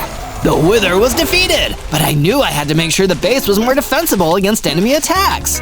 So I went and built a perimeter wall that would make it way more difficult for intruders to get in. From day 50 to day 53, I was collecting more supplies in a nearby prairie when one of the Myrmex workers from the base came and found me. He told me that the Myrmex Queen had been captured by a Pokemon trainer. Probably not a very nice one either. The Myrmex Queen was a good friend to me, so I knew that I had to go search for her. But I also knew that I would need some help. I decided to go talk to the smartest person I knew, Professor Oak. He was an expert in all things Pokemon, and he might know what kind of trainer I'm looking for too. Fortunately, he happened to be close by and researching the local Pokemon. Professor, please, I need your help. What seems to be the trouble, Zozo? The Myrmex Queen was captured by a Pokemon trainer, and I need to find her. That is rather troubling. I would suggest looking for the bug catcher. He's the kind of trainer that specializes in capturing bug-type Pokemon. That sounds like it's worth a shot. Thank you, Professor. The professor had given me a clue I could use to possibly find my friend. I would save her no matter what, even if I had to fight more skeletons. Speaking of, oh boy! There were some more of the Dreadnight's ghost-type skeleton Pokemon hanging around, but at this point in my journey, battling them wasn't much of a challenge. This time, I defeated every one of them all by myself, and one of them dropped another rare candy. I had better hang on to that for later. From day 54 to day 57, I was in the Mojave Desert again, searching for the bug catcher who might have captured the Myrmex Queen. The bug catcher took my friend. They must be the worst. And as if on cue, the Dread Knight jumped out. I wouldn't say that. After all, they can't be worse than me. I'm the worst of the worst. Dread Knight, what are you doing here? I like tormenting you. Everyone knows that it is always best to capture a Pokemon when it's weak. Not as weak as I used to be, and now I'll show you! I gave the Dread Knight a few good hits with my sword. He didn't seem to be that hurt by it, but I could tell I was doing a bit of damage. You do have some fight. I guess I'll have to weaken you a bit more before I capture you. He countered with a strong attack that took off half of my hearts. I wasn't going to defeat him at this rate, but at least I had put a scratch on him. Time to run away! I escaped from the Dread Knight and definitely didn't want to have another fight so soon. Fortunately, I found the same friendly villager who told me about the treasure. Have you seen a bug catcher anywhere? Now that you mention it, I think he was in the prairie not too long ago. Try over there. Thanks. I went to the prairie, but I didn't find the bug catcher or the Myrmex Queen. I did find a bug catching net on the ground and one of the Myrmex Queen's eggs. Oh no, it's true. The bug catcher has captured my friend. I wanted to go after him, but there was no sign of which way he went or where he might be now. From day 58 to day 62, I returned to my base, frustrated by the lack of leads when it came to rescuing the Myrmex Queen. The Myrmex workers were worried sick about their queen. I had to set a good example, so I went mining for some stronger materials. I found more diamonds, and with these and the treasure I found on the beach, I was able to create a diamond helmet and diamond boots. With my remaining diamonds, I crafted a diamond sword to match my armor pieces. I knew they'd be much more useful if I enchanted them, so I built an enchanting area into the base so I could do just that. These diamond armor pieces will really boost my defense stats. I went back out searching for materials because items are just as important in Pokemon battles as abilities are. The underground cavern I was exploring was dark and full of rock and ground-type Pokemon. It also had a hidden treasure in the form of a battle axe. I gave the axe a few swings, and I could already tell how strong it was. I could do some really damaging moves with this thing. The battle axe worked really well on the rock types in the area, so I know it would prove effective on Gorgon too. I returned above ground to base and found that the ghast was waiting for me. I have escaped the Dread Knight, and I have some news for you. What kind of news? I've heard that the bug catcher is trying to become stronger so he can fight the Dread Knight. He's trying on the coast right now. That actually helps. You're welcome to haunt the base. I'll be back later to help you settle in. For now, I'm gonna go save the queen. From day 63 to day 66, I gathered my strongest equipment and items and prepared to leave. While I was still there, Professor Oak showed up. Hello, Zozo. Take this charged coal. You'll know when the right time to use this is. Thanks, Professor. I might be gone for a while, so watch the base for me until I get back. I headed off in the direction of where the bug catcher was training. Like most Pokemon trainers, bug catcher seemed to move around a lot. Hopefully, I would reach where he was before he moved on to a new region. I didn't stick around too long in any of the places I went before, but I did encounter a wither. Let's try out that charcoal. The charcoal made my fire attack stronger, and I was able to wipe out the wither in a single fire attack. Wow, Zozo! That was an impressive fire-type attack. Do you think you could help me light up the fireplace in my house? What are friends for? The villager showed me his cabin at the oasis. I lit the fireplace up so that he could get comfortable and stay warm. That was really helpful. I'll sure to do something nice for you next time, friend. From day 67 to day 70, I found the bug catcher on the rocky beach, and the Myrmex Queen was with him. It looked like they were both in the middle of a Pokemon battle with the Dread Knight's skeletons. Myrmex Queen, I traveled all this way to save you from the bug catcher. Zozo, a friendly face! Give me a hand dealing with these skeletons! I swung my diamond sword over and over at the skeletons, destroying them one by one. I am the Creeper Pokemon! Fear me! While Myrmex Queen and I battled, some of the skeletons snuck up behind the bug catcher and took him out. Well, so much for that trainer. Didn't he capture you? No, I went with him to try and trained to fight Dread Knight on my own. You were training, like me? I thought I could solve your problem for you, but I'm sorry for worrying you. We're back together, and that's what matters. Nothing can keep friends like us apart. Now let's take apart the rest of these skeletons. With our combined strength, Myrmex Queen and I finished off the skeletons. The last one to fall dropped a spell tag, an enchantment which gives ghost-type power to items. I should use this later. From day 71 to day 74, I returned to the base with the Myrmex Queen. We were greeted by Ghast, who had decided to stay after all, and had even built a place for himself. Looks like the rescue mission worked out. Sure did. The Myrmex workers have their queen back now, and it looks like the base is now feeling a lot more like home. Thank you for letting me live here, even though I said I didn't want to at first. Do you want to see the place I built? Sure thing. The Ghast took me to his ghost-type Pokemon room. It was full of spooky things and sort of made me want to eat candy. This looks awesome! Professor Oak has also decided to move his research lab into the base. You should go see. Sure enough, Professor Oak had created a place for himself inside the base. I'm going to get so much work done here. Your base is very advanced, Zozo. Wow, everyone has really stepped up their crafting game. I'd better do the same. I went mining for some more diamonds to complete my set of diamond armor and tools. I used the spell tag that the skeletons dropped to enchant my diamond sword with ghost-type energy called Lifesteal. When it was finished, I went to the outside of the base where the villager was waiting for me. Hey, Zozo, I decided I'd come over and say hello. Hi, villager. From day 75 to day 78, I followed the villager back to his cabin at the oasis. I had a feeling he was going to repay me for that time I helped him. Here, Zozo, I have a gift for you because you've been so nice to me. I knew it! Thanks! It's a moonstone. Try holding it and see how your power evolves. Oh, super awesome! I held the moonstone and instantly learned some more powerful moves to use in battle. I went outside and battled a few cockatrice to test out my powers. My fire breath had leveled up into a fire blast attack. Even fire types can't take the heat now. From day 79 to day 84, I made some minor improvements to the base.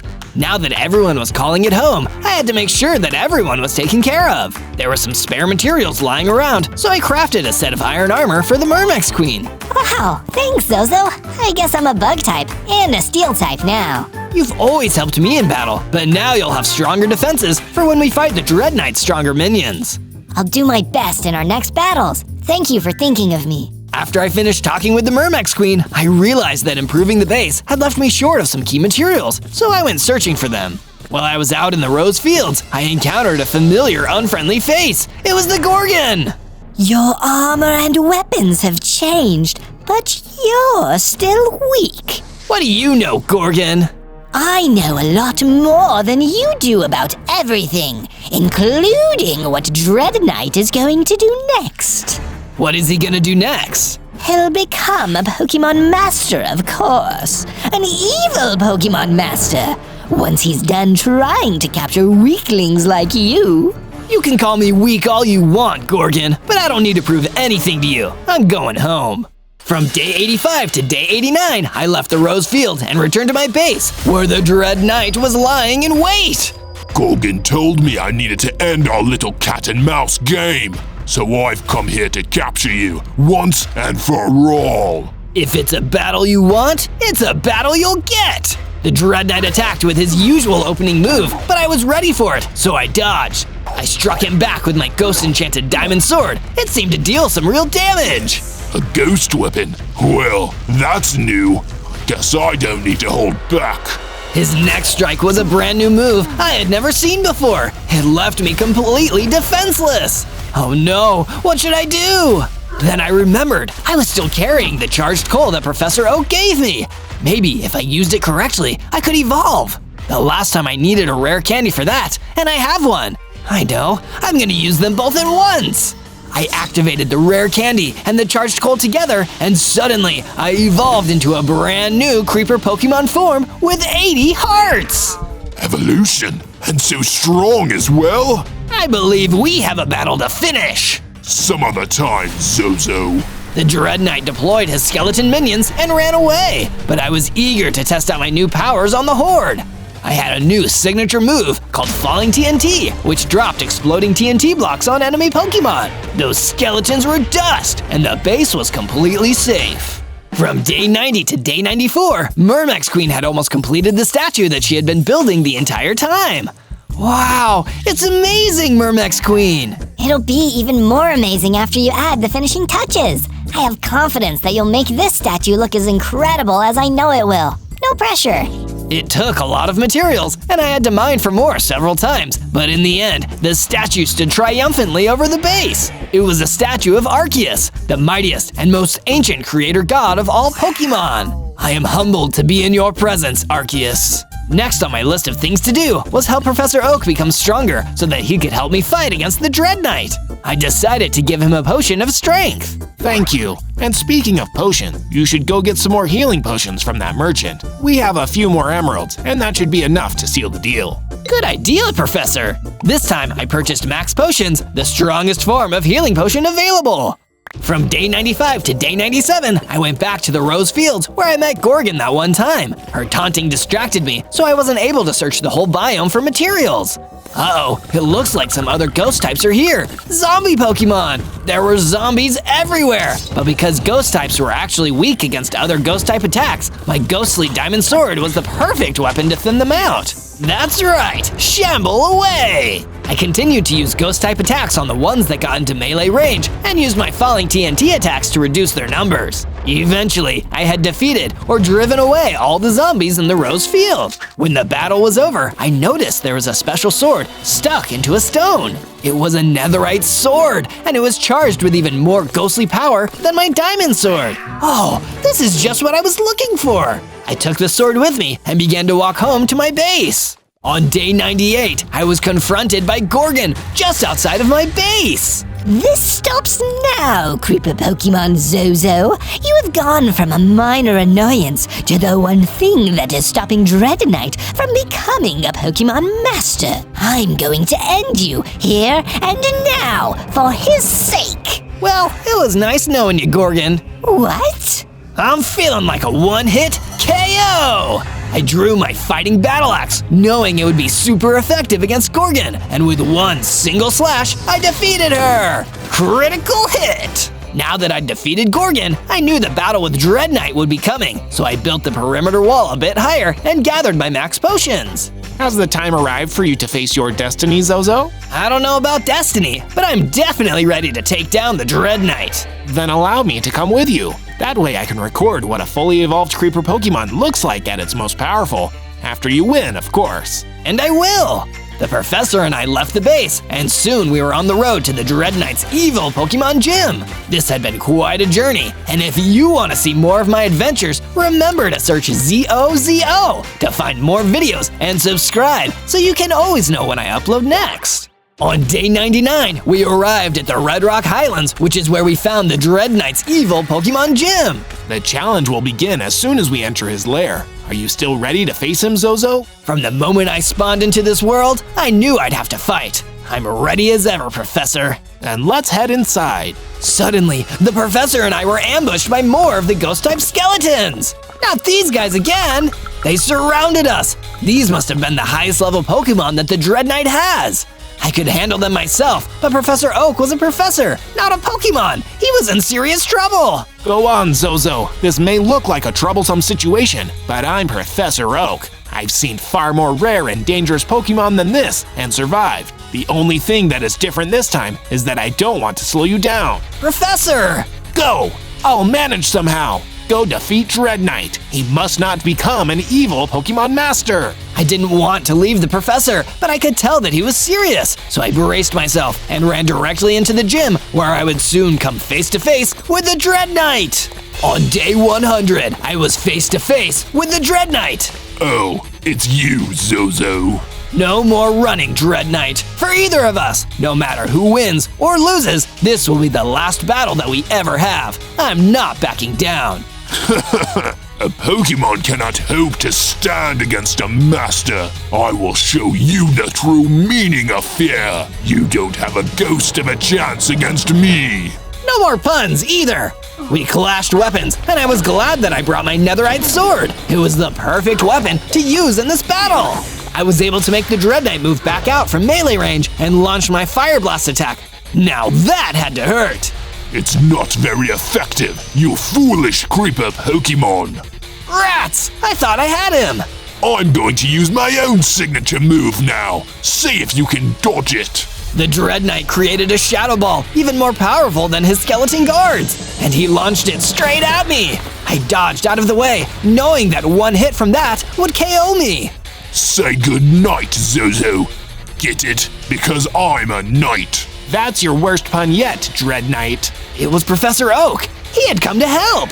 He threw a Pokeball, and instantly it absorbed the Dread Knight's power. Now's your chance, Zozo. He could only use that move by becoming a ghost type himself. Strike him down. Right. Take this, Dread Knight. I delivered the final blow with my netherite sword. With the battle finally over, I was a free Pokemon. Oh, I guess Professor Oak would be able to come up with quite the Pokedex entry for this creeper Pokemon. On day 1, I spawned in as Shadow the Hedgehog. Hey, check out my stats. Look how many hearts I have. Ooh, I also have a shiny red stone in my inventory. I wonder what that's for. What is this? Ugh, I'm stuck in some kind of glass tube. Hey, let me out of here. Just then, I saw a young girl walk slowly up to me. Who are you? I'm Maria. I know we were very close, but I don't have much longer. My sickness is worsening. I'm going to get you out of here before it's too late. You must find the 7 Chaos Emeralds. Everyone's fate depends on you. Maria touched the glass, and everything started shaking. Just then, robots burst into the room and started firing, hitting Maria! Maria! She fell to the ground and was gone. All of a sudden, everything around me went hazy. I was being teleported somewhere. Next thing I knew, I was in a green field somewhere. Huh? What's this? I'm a baby hedgehog now. I'm not very strong at all. Come into the den, Shadow. You've played long enough in the field. It's nap time. I looked for the voice and saw someone who must be my mom, but I was starting to feel dizzy and weak. I'll make sense of this after I sleep. I went into the den and took a nap. On day 2, I woke to the sound of shouting. I ran out of the den and saw my mom being chased by none other than Sonic the Hedgehog. I can sense you have a Chaos Stone here, and you're gonna give it to me, 'cause I gets what I wants, you dig? I don't have any emeralds. I swear.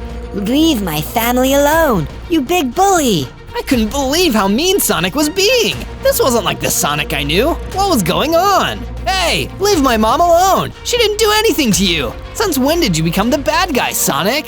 Who is this Pipsqueak? What, were you born yesterday? I'm the greatest supervillain to ever exist. And don't you forget it, kid. Go inside, Shadow. Dr. Eggman will be here any moment to help us. Dr. Eggman? Helping civilians? What was this, opposite world? Sorry, kid. Your mom is going with me until I find the Chaos Stone she is hiding.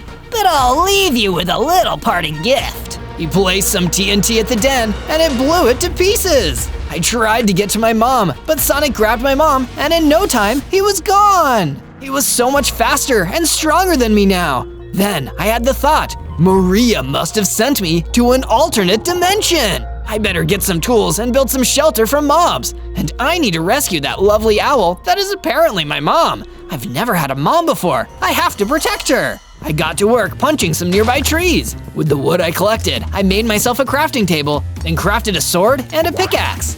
With the leftover wood, I made a basic shelter to hunker down in until I knew what to do next.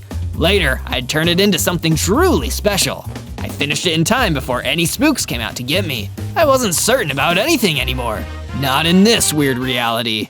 On day 3, I decided to go explore the area. Maybe Sonic wasn't too far away, and then I could get my mom back. As I explored, I noticed a few gold rings floating in the air. I collected them and followed in their direction. I could still run fairly fast, even for a little guy. They led me to a beach, where I started thinking about my first problem. Sonic was looking for Chaos Emeralds too. Wait a minute, maybe I really do have one. Maybe that's why he was drawn to the den. I pulled out the red stone in my inventory. Yeah, this was definitely one. That's a mighty big stone for a little guy like you. Let me help you with that. I turned and saw a bat lady standing next to me. Rouge? Huh? How did you know my name? We've met before, but I was much taller. I'm guessing I'm in an alternate reality, seeing as you don't know who I am. Okay, Pipsqueak. Sounds like your bottle of milk went sour. That, or you're messing with me. And nobody messes with me, sugar. She went to nab the red stone, but I was quicker than her and dodged her advances. In my world, we're part of Team Dark. I was sent here to save this world. Maybe after you've had some time to think, we can join forces. Until then, I'm out. I ran as fast as I could so Rouge couldn't get the stone. If she was anything like she was in the world I came from, she was an expert thief. I made it back to the shelter and decided now that Rouge was on my radar, I'd better make some improvements. I'd better start mining some stone. I ducked into a nearby cave and mined out a solid amount of stone. Using the stone, I improved my shelter. Then I used the remaining stone to craft a set of stone tools. Just as I finished, a bunch of crabs came crawling at me out of nowhere. Looks like I'm in a pinch. I took out my new stone sword and started swinging. What a bunch of crabs! I didn't do anything to you. It's a good thing I had just made my new sword because I was able to deal with them quickly. When the last one disappeared, I saw that it had left behind a pair of shoes on the ground, along with some crab meat. Cool! I'll try these on tomorrow. For now, I better get inside before more mobs come. On days 4 and 5, I woke up hungry, so I filled up on some crabs for breakfast. I'd need to stretch my legs after a meal like that. Let's see what these shoes can do. As soon as I put them on, I started growing and gaining hearts. Finally, I'm a normal-sized hedgehog. Not as big as I was, but it'll do for now. I immediately sprinted around the area. Yee-haw! I spotted another trail of gold rings and followed them up and over a grassy hill. I soon found myself blazing through a jungle biome when I came across a big purple cat going fishing. Big? Oh, howdy. Who are you? I introduced myself and explained why I was in this world. In my world, Big was a good friend to Sonic. I asked him if he was friends with Sonic. Friends with that mean dude? Nah, I'm just friends with Froggy here. I don't know much about anything else other than fishing. Big's frog friend greeted me. You're just like the Big I know, and he always helps when the world needs him. Will you come back to my base and be part of my team? Froggy and Big agreed, and I led them back to my humble base. To no surprise, I had some visitors already at the base. Some Orbinauts were surrounding the base. We couldn't get in. Big and I swung into action, literally. We used our swords and Big's fishing rod to get rid of all of them, but one had creeped up on me. It was about to take me out. Luckily, Big caught sight of it and gave it a big thump, taking it out. Whew, that was a close one. Thanks, Big. I owe you one. To pay him back, I decided to make him his own special box house. Cats love boxes, and I wanted to show him how I appreciated him. The house was soon done, and Big and Froggy checked it out. Not too shabby. This will do great. Thanks, bud. On days 6 through 8, I woke up to the smell of fish and carrots. I went outside and saw Big and Froggy had built a carrot garden. Big was by a campfire cooking up some fish. Hope you're hungry. Big tossed some cooked fish over to me, and I gobbled them right up. I had no idea how I had survived without him. I thanked him for breakfast. So there's a cave nearby that I wanted to explore. We should see if there's any iron in there, just in case Sonic decides to show up. Big agreed, and Froggy hopped on his back. We searched the cave, and were lucky enough to find lots of coal and just a little bit of iron. We walked outside, and I noticed there was a whirring sound, and from out of the trees came a drone. That's one of Sonic's drones. Luckily, Big knew what to do. He got out his fishing pole and began pulling it down out of the sky. As it fell to the ground, I ran over to it and smashed it with my sword. This was a piece of cake, like air whack-a-mole. Just as I said it, another drone came out of nowhere and dropped a bomb on Big. The explosion was enormous and knocked me back. I got up and bolted back to the fiery embers. To my utter horror, nothing of Big remained. The blast was so powerful that Big the cat was no more. No! Big! I'm so sorry! I got you into this mess, and poor Froggy, gone too! My sadness turned to red-hot rage. I will avenge you, Big and Froggy! It was then that I noticed a small red wisp staring at me. It looked sad. Oh no, did those bad guys use your powers for evil? I'm sorry. I know you only like the good guys. It wasn't your fault. Come on, I'll look after you. You can come back home with me. Once we arrived back at the base, I made a monument for my friends. I was so sad I couldn't see them. Using some of the materials I got from the drones in mine, I upgraded the base and made a spot for the red wisp to stay. It was time to start plotting my revenge. Time to get crafty. With the little bit of iron I collected, I managed to make myself an iron sword and chest plate. I would need to find more iron later. On days 9 to 10, I awoke with a start. My father was in the room. Well, not really. It was a hologram being projected in my room via my father's powers. He was searching for me. My father, or creator as some would call him, was Black Doom. He's not the kind of dude you want to be related to. He doesn't care about others. I was only created by him to do his bidding. Shadow, I sense you. You are close, but not close at all. You will return to me, and we will finish what we started. Mankind will be fed to my army, and the world will be mine. And if you do not return, I will find you soon. It's only a matter of time. Thus saith Black Doom. The holograph disappeared as quickly as it arrived. Black Doom was hot on my trail.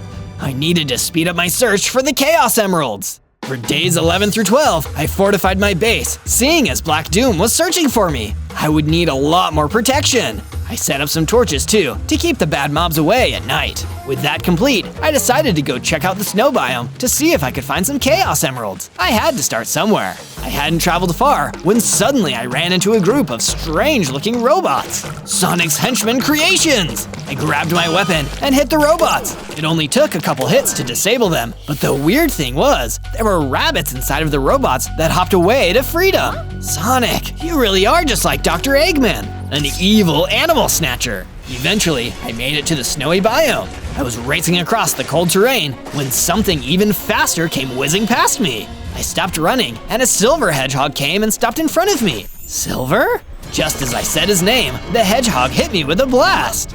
Stand down, enemy! Sonic told me you're the one trying to steal all the Chaos Emeralds for yourself. Not for myself, I'm finding them to help save my world from destruction. Sonic is the evil one. He said you were the evil one. Well, seeing as he kidnapped my mom and blew up her house, and I didn't kidnap anyone and befriended a wisp, I'd say you were lied to. Wisps only befriend good beings, right? Oh, that actually makes a lot of sense. I have a wisp friend too, and so does Dr. Eggman. Silver told me I should talk to Dr. Eggman, as he would be able to help me. He offered to take me to him. I agreed and invited Silver to join me back at the base. We could go find Dr. Eggman tomorrow. He agreed, and we raced back to the base. Before we could go to sleep though, I had to make Silver and his wisp their own room. I put something together quickly. I thought it turned out pretty good. Tomorrow, I would find Dr. Eggman. On days 13 to 15, Silver told me I could find Dr. Eggman in the mushroom fields. Since you can find your way, I'll keep watch over the base in case Sonic comes around. I thanked him for his help, then headed off towards the mushroom fields. When I got there, I noticed there were some gold rings along the path in the mushroom fields, which I happily collected as I ran. Just then, a giant bear robot jumped out of hiding and attacked me. He instantly drained a lot of my health. I was in bad shape. It looked like there was no way I could win. Just then, someone dropped down from the sky. Looks like you can barely defend yourself. Rouge the Bat took out a diamond sword and smacked the robot bear, finishing him off. Whoa, talk about timing. Why did you help me? I'm a part of the Anti-Theft Coalition. I've been surveilling you. I think you really were telling the truth, so I wanted to help. I was glad to hear she believed me, but I still wasn't sure I could trust her. She was a notorious thief after all. By the way, there's a shortcut to Dr. Eggman's if you head that way. You're welcome. Now try not to die. I'll be around. Rouge jumped into the sky and flew away. Well, thanks for the tip, I guess. I turned toward the shortcut and continued making my way toward Dr. Eggman's. On days 16 to 19, I took the shortcut through the mushroom fields. I was looking around for Dr. Eggman when Silver came running up at lightning speed. Shadow, Sonic's men are on their way to your base. We'll need your help to defend it. I nodded, and Silver and I ran back to the base as fast as we could. By the time we arrived, my base was on fire, with robots shooting at it. And there was someone else I knew from my world there, Tails. But he was controlling the robots. He was clearly Sonic's right-hand henchman. Silver ran at Tails before I could make a move. Tails easily knocked him away, and Silver ran off, wounded. Heal up, Silver, I'll handle this. I ran around and quickly assaulted the robots, breaking them to bits. With the robots all defeated, I turned to Tails. The Tails I know would never help an evil villain like Sonic. You hurt my friend! Ah! I ran right at him, but he jumped into the air and hovered above me. His tail gave him the ability to float. Sonic sends his regards and destruction. Tails flew above the house, blowing it up entirely and flying away and out of sight. I had no choice but to stay and rebuild everything. Dr. Eggman would have to wait. That's when I noticed some animals watching me from a hiding spot. Who are all these creatures? They are animals that have fled from Sonic's attempts to turn them into robots. Word has spread about you, it appears. They were all welcome to stay. Looked like I'd need to start from scratch anyways. The base was really destroyed. I would need a lot more space for my base. I had to go collect way more resources than I had. I'll be back in a flash. Once I had enough materials, I expanded the floor plan and made rooms for the different animals. I made sure I had a furnace too. I also set up a perimeter around the house to help keep the robots and other bad mobs out. It was looking good. I should finish getting more iron so I can upgrade the rest of my tools and armor. I ducked into a nearby cave and was lucky enough to find a big stash of iron. Oh yeah, now we're talking. I mined up as much as I could, then smelted it all down back at my base. Then I used it to make the rest of my armor, as well as all the other tools I would need. Let's see Tails try to beat me now. On days 20 to 22, I wanted more food around to eat, so I went looking for more options. I ran to a wheat field and gathered some wheat for bread and cakes. I noticed some motobugs riding towards me. These guys have no clue who they're messing with. I ran circles around them. I ran so fast that I started to fire in the wheat and the motobugs caught on fire. You guys are toast. I heard some sheep bleating and found a flock of them nearby. I herded them back to the base and made them a pen. I wanted to use their wool for my statue. I laid down grass and wheat in their pen so it would be a cozy spot for them. I hope you like it. I then started crafting materials so I could start working on my statue. I knew exactly what I wanted to make. But what do you think it is I'm making? A pretty blue mushroom? A statue of Black Doom picking his nose? Let me know your guess in the comments. On days 23 through 26, it was now time to go find my new mentor, so I traveled back toward the mushroom field. I soon reached the shortcut and followed it until I arrived at the mushroom fields. Finally, I found what had to be Dr. Eggman's base. At first, I thought it was just another tall mushroom. It was weird imagining being nice to him. I usually just wanted to knock him out. Hello there, young hedgehog. Kindly turn back. This island is not safe for you, I'm afraid. His voice came over a loudspeaker. But I'm actually here because I need your help. I want to defeat Sonic, free my mother, collect the Chaos Emeralds, and save mankind from my father, Black Doom. That's a good one, son. Did one of my friends put you up to this? Those rascals. No, I'm serious. I was told you could help me become strong and knowledgeable enough to defeat the evil of this world and mine. Are you gonna help me or not? Oh, I'll tell you what. If you can run around this island by the time I count to 30, I'll take you on as my apprentice. I smirked. You're on. Before he even started counting, I ran as fast as my legs could carry me. I was blitzing around the island like no tomorrow. By the time I got back to Dr. Eggman, he had only gotten halfway through counting. Most impressive. Yes, I think you will be a very good opponent for Sonic. Come inside, come tell me your story. From days 27 through 31, Dr. Eggman began training me to detect Chaos Emeralds and go up against Sonic's robots. We did training every day, running, punching, learning how to reprogram robots, meditating, and a lot more. While I stayed there, I told Eggman about my life story and about Maria. Do you have a granddaughter in this world? Indeed I do! She went to college to become a scientist. No illnesses, except the one in her brain. Huh? Oh, nothing. Just muttering nonsense to myself. Maria is fit as a fiddle. It was the best news I heard this entire time. In this reality, she was safe and alive. It was time for my final challenge. In the Great Mountains, there is a Chaos Emerald. If you can find it and get through the many traps and defeat the foes that live there, your training will be complete. I'll be back in a flash. Before I left, Dr. Eggman handed me a pair of new shoes. I noticed your shoes were looking a bit run down. I took the liberty to make you a new pair and added some upgrades as well. Whoa, these look pretty cool. Thanks. I put on the shoes and went on my hunt for the Chaos Emerald in the Great Mountains. These shoes are incredible. I was even faster. I arrived at the mountain shortly and followed the vibrations to see where the emerald was. Eventually, I came to a cave. Inside was a purple Chaos Emerald. There was also a big robot. The robot looked like Sonic. Metal Sonic sensing threat. Termination sequence initiating. Fast as a whip, I sped over to the robot and deprogrammed him. He was now a docile robot and let me take the emerald. I then programmed the Metal Sonic to only try and destroy Sonic. Let's give Sonic a taste of his own medicine. With the emerald in my possession, I sped back to Dr. Eggman. On days 32 to 35, I arrived at Eggman's base and presented the emerald to Dr. Eggman. Astounding! You really are the real deal. Sonic is really gonna have to watch out for you. Here, take this. It's a fancy new weapon I created. It should come in handy. Thank you, Dr. Eggman. I'm so glad you aren't an evil maniac, like in my world.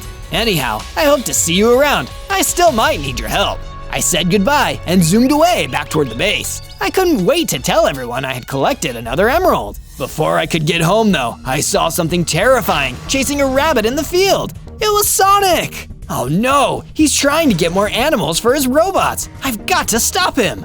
I snuck in closer and took aim with the new weapon Dr. Eggman had given me. Let's see how he likes this. I fired it off, hitting Sonic. What I failed to remember though is now he would be attacking me. You again! Get over here! I took out my sword and started swinging, but Sonic was way too strong. I had to get out of there, but how? Sonic was too fast for me to just run away. What's this? Do I sense Chaos Emeralds on you? Uh-oh, I had to do something, and quick. Using my new shoes, I started running around Sonic, encircling him in flames. While he was distracted, I was able to make my escape. I'll find you! I was mad at myself for failing. Sonic was just going to keep capturing animals. Clearly, I wasn't fully ready to go toe-to-toe with him. I noticed some gold rings and decided to go collect them, even though it was getting dark. As I was collecting them, I was suddenly surrounded by a wither. It hovered above me and shot its skulls. I wasn't able to dodge them all and got hit by a skull. My health bar, it's gone black.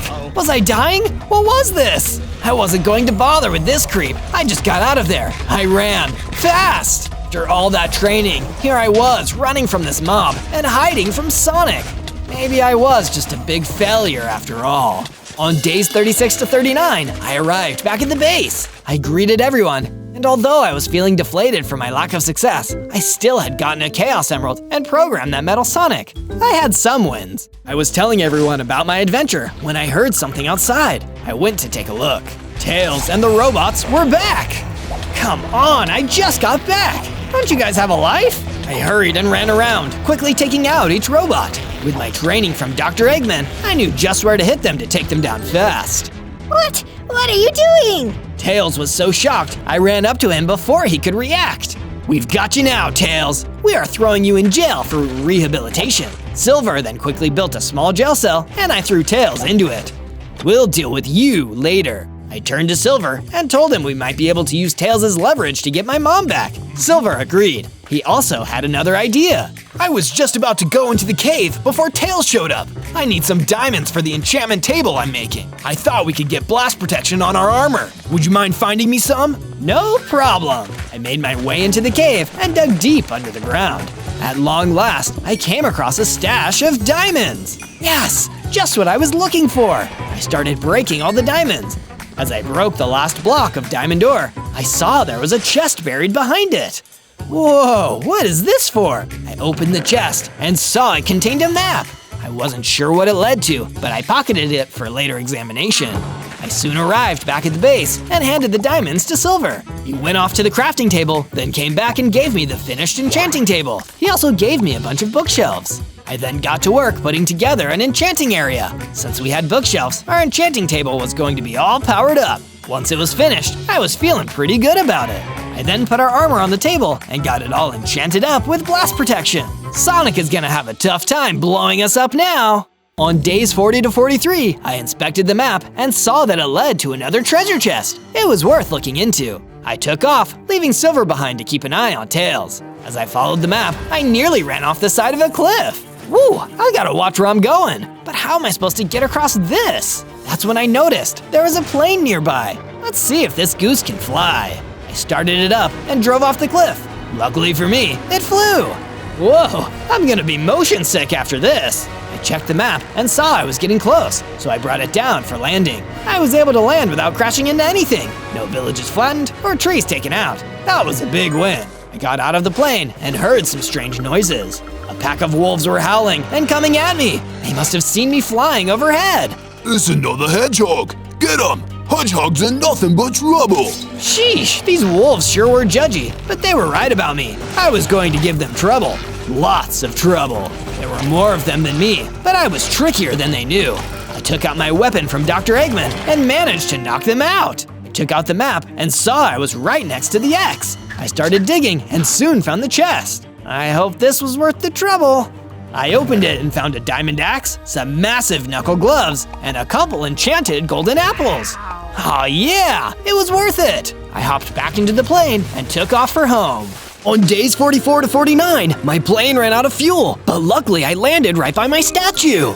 I should probably expand this thing. I checked the chest I kept near the statue, and sure enough, I saw that Silver had filled it with the blue blocks I needed. Man, Silver's the best. I got right to it, putting together the next part of the statue. As I built, I couldn't help but think about home, even if my home was not much of a home. As I was admiring the work I had done so far, Silver came running over to me. Hurry, there's a gang of zombies attacking the base. I'm worried they'll break Tails out. We got back to the base in time to see that a gang of zombies were attacking the place. They were even beating down the prison that Tails was in. He was going to escape if they kept at it. We split up and took out the mobs. Nice job, Silver. I think it's high time we really made this base more secure. It's only a matter of time before Evil Sonic or his cronies come looking for Tails. What could I build to keep Evil Sonic out? Well, I'm not sure I can keep Evil Sonic out, but I can sure mess with some of his robots. I built a taller fence around the base as a little surprise for any enemies. Those robots will have trouble getting in now. On days 50 to 53, Silver went off to go mining, and I went to feed the sheep. Just as I had finished taking care of the sheep, Rouge came swooping in. You need to keep a better eye on your things. Your friend Silver has been kidnapped. What? I've got to rescue him! How can Sonic do this? I'm not so sure it was Sonic. I didn't recognize the baddies. All I know is there were too many of them for little old me. I've got to go after them, but I don't know if I'm strong enough yet. I have to get more Chaos Emeralds, and I can't leave Tails unguarded. I'll keep an eye on the little pipsqueak. And as for your emerald, I'm one of the Chaos Emerald's protectors, so I know where you can find one. Yeah, that'd be great. Where is it? I don't just give it out to anyone. But I'll tell you what, if you can get past the security measure, you can borrow it for your little Save the World quest thingy. Just be sure to bring it back when you're done. She told me where to find the emerald. I sped to the building she described and couldn't believe what I found inside. There was a maze of laser beams, and in the center of it all laid a green emerald. In my world, Rouge and I had a lot of experience busting into places like this. I was able to glide through the lasers. Finally, I was at the center, and I almost picked up the emerald. Wait a minute, this isn't a real emerald. I'd feel it. This is a fake. The real emerald was nearby though. I could sense it. Just then, I noticed a big snake slithering around the room. I readied my weapon, but it didn't attack. It just stared at me. Its eyes were mesmerizing. They put me into a trance. When I had come to, I awoke to find myself holding the real green emerald. Well, that was weird, but cool, works for me. I hurried back to the base, and Rouge was waiting for me. I explained that the snake had given me the emerald somehow. Then I was right. Your intentions are pure. That snake peers into your soul, and if you are worthy, he imparts the emerald to you. Congrats. I guess you're not so dumb after all. Was that ever in question? Kinda. On days 54 to 57, I kept searching for more emeralds and signs of silver, since Rouge was keeping an eye on the base. How many more Chaos Emeralds do I even need? Got hard back on what Maria had said. You remember? Was it 5 or 7? So far I had red, pink, and green. Oh, I remember. She said 7. 4 more to go. Do you always talk to yourself like this? You have seen a psychotic robot that looks like me running around here, have you? Evil Sonic! Whoa, whoa, whoa. Evil? Wow, you can't go around labeling people like that. Should I call you Vain Shadow? Yeah, I've heard all about you and how you think you're the hottest thing in town. The name is just Sonic, not Evil Sonic. Not where I come from. The real Sonic is good and defends those in need of help. I help others. I help them right off a cliff. I'm the one and only Sonic. No one is as fast as me, or as strong, or as genius-er as me, including you. Not to mention, I'm the best at finding the Chaos Emerald hiding nearby. Ignore that. I'm here to talk to Tails. Wait, where is Tails? I haven't heard from him in days. That rat. He had no clue where Tails was. I couldn't reveal that I had him yet. I equipped my knuckles. I needed to distract him from the emerald so I could look for it. You took silver, didn't you? I steal all sorts of materials. Gold, silver, iron, I take it all. You know what I mean. Psh, even if I did, who'd I kidnap is none of your business. It is my business when you take my mom and destroy my friends. I took my shot.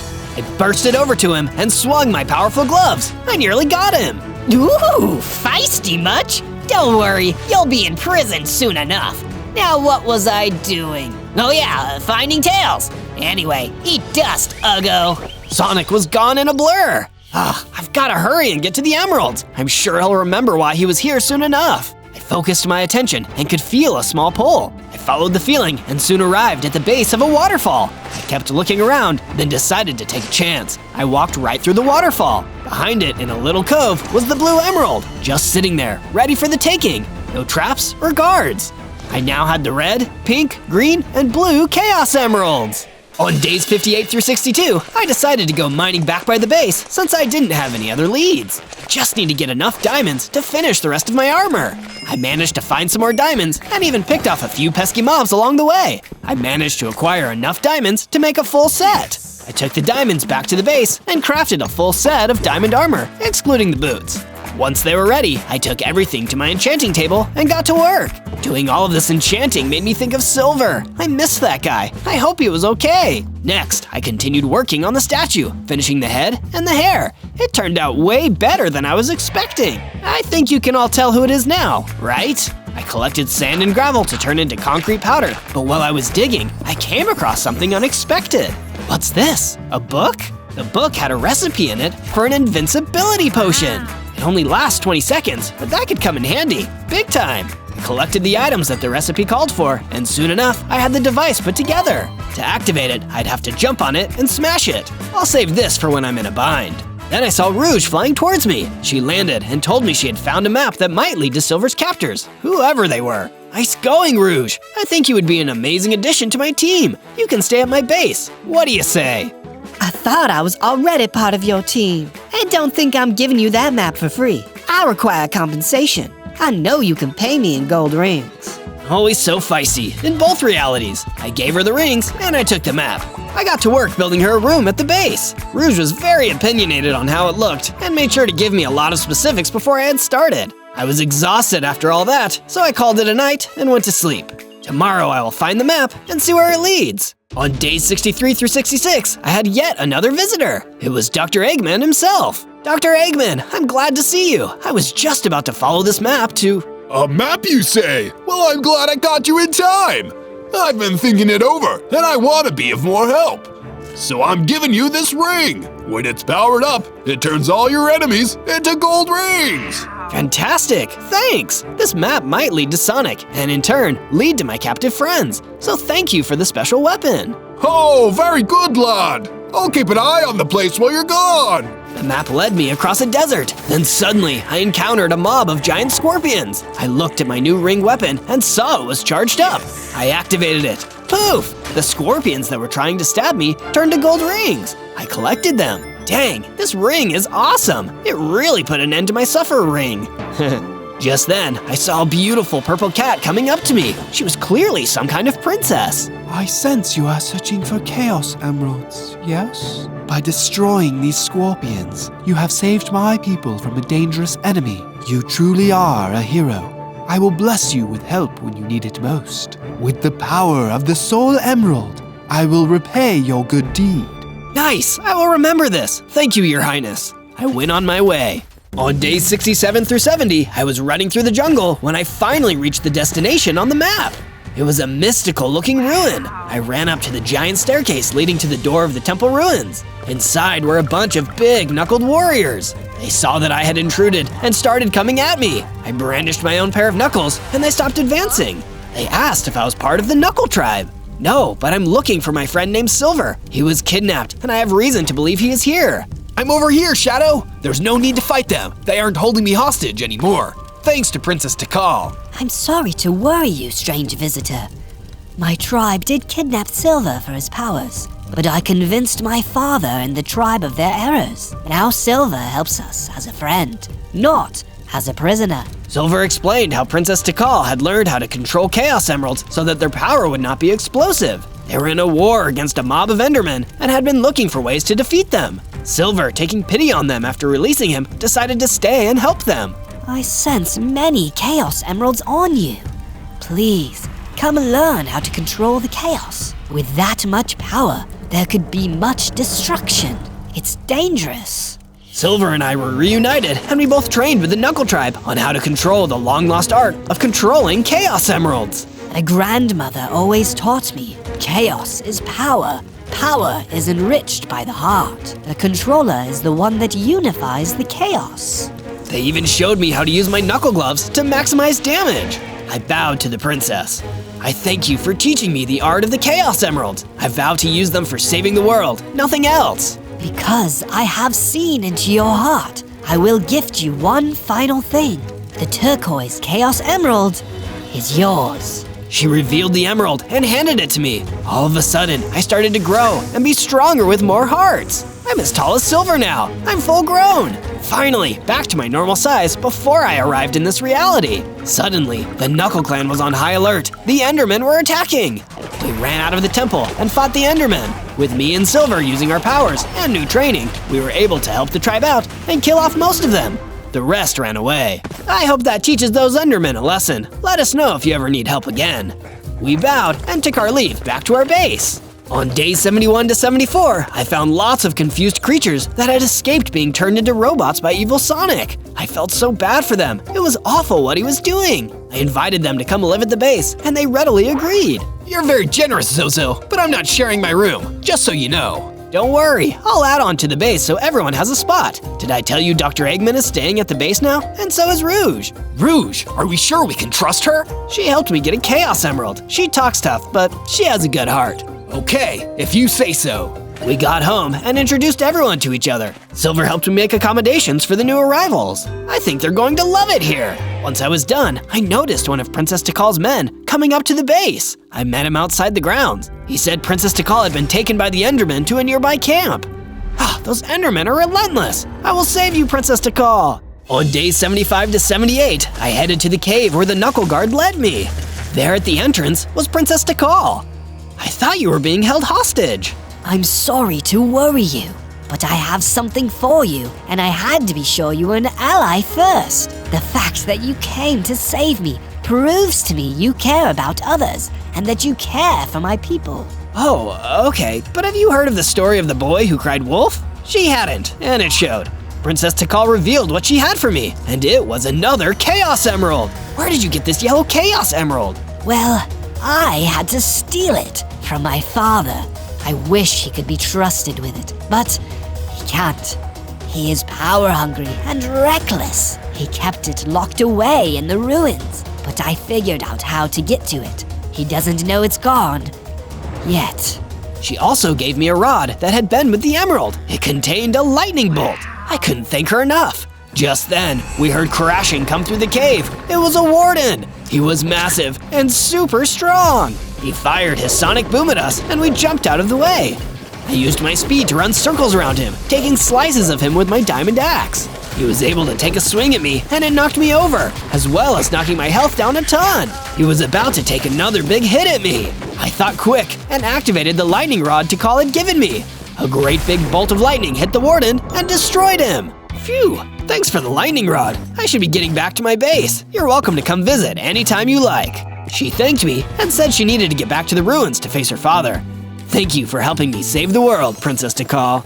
On days 79 through 84, I got back home and decided to make some base improvements. Call me a softie, but I felt bad for how small Tails' prison was. I went ahead and changed it up for him a little. Maybe he didn't deserve it, but it never hurts to be kind.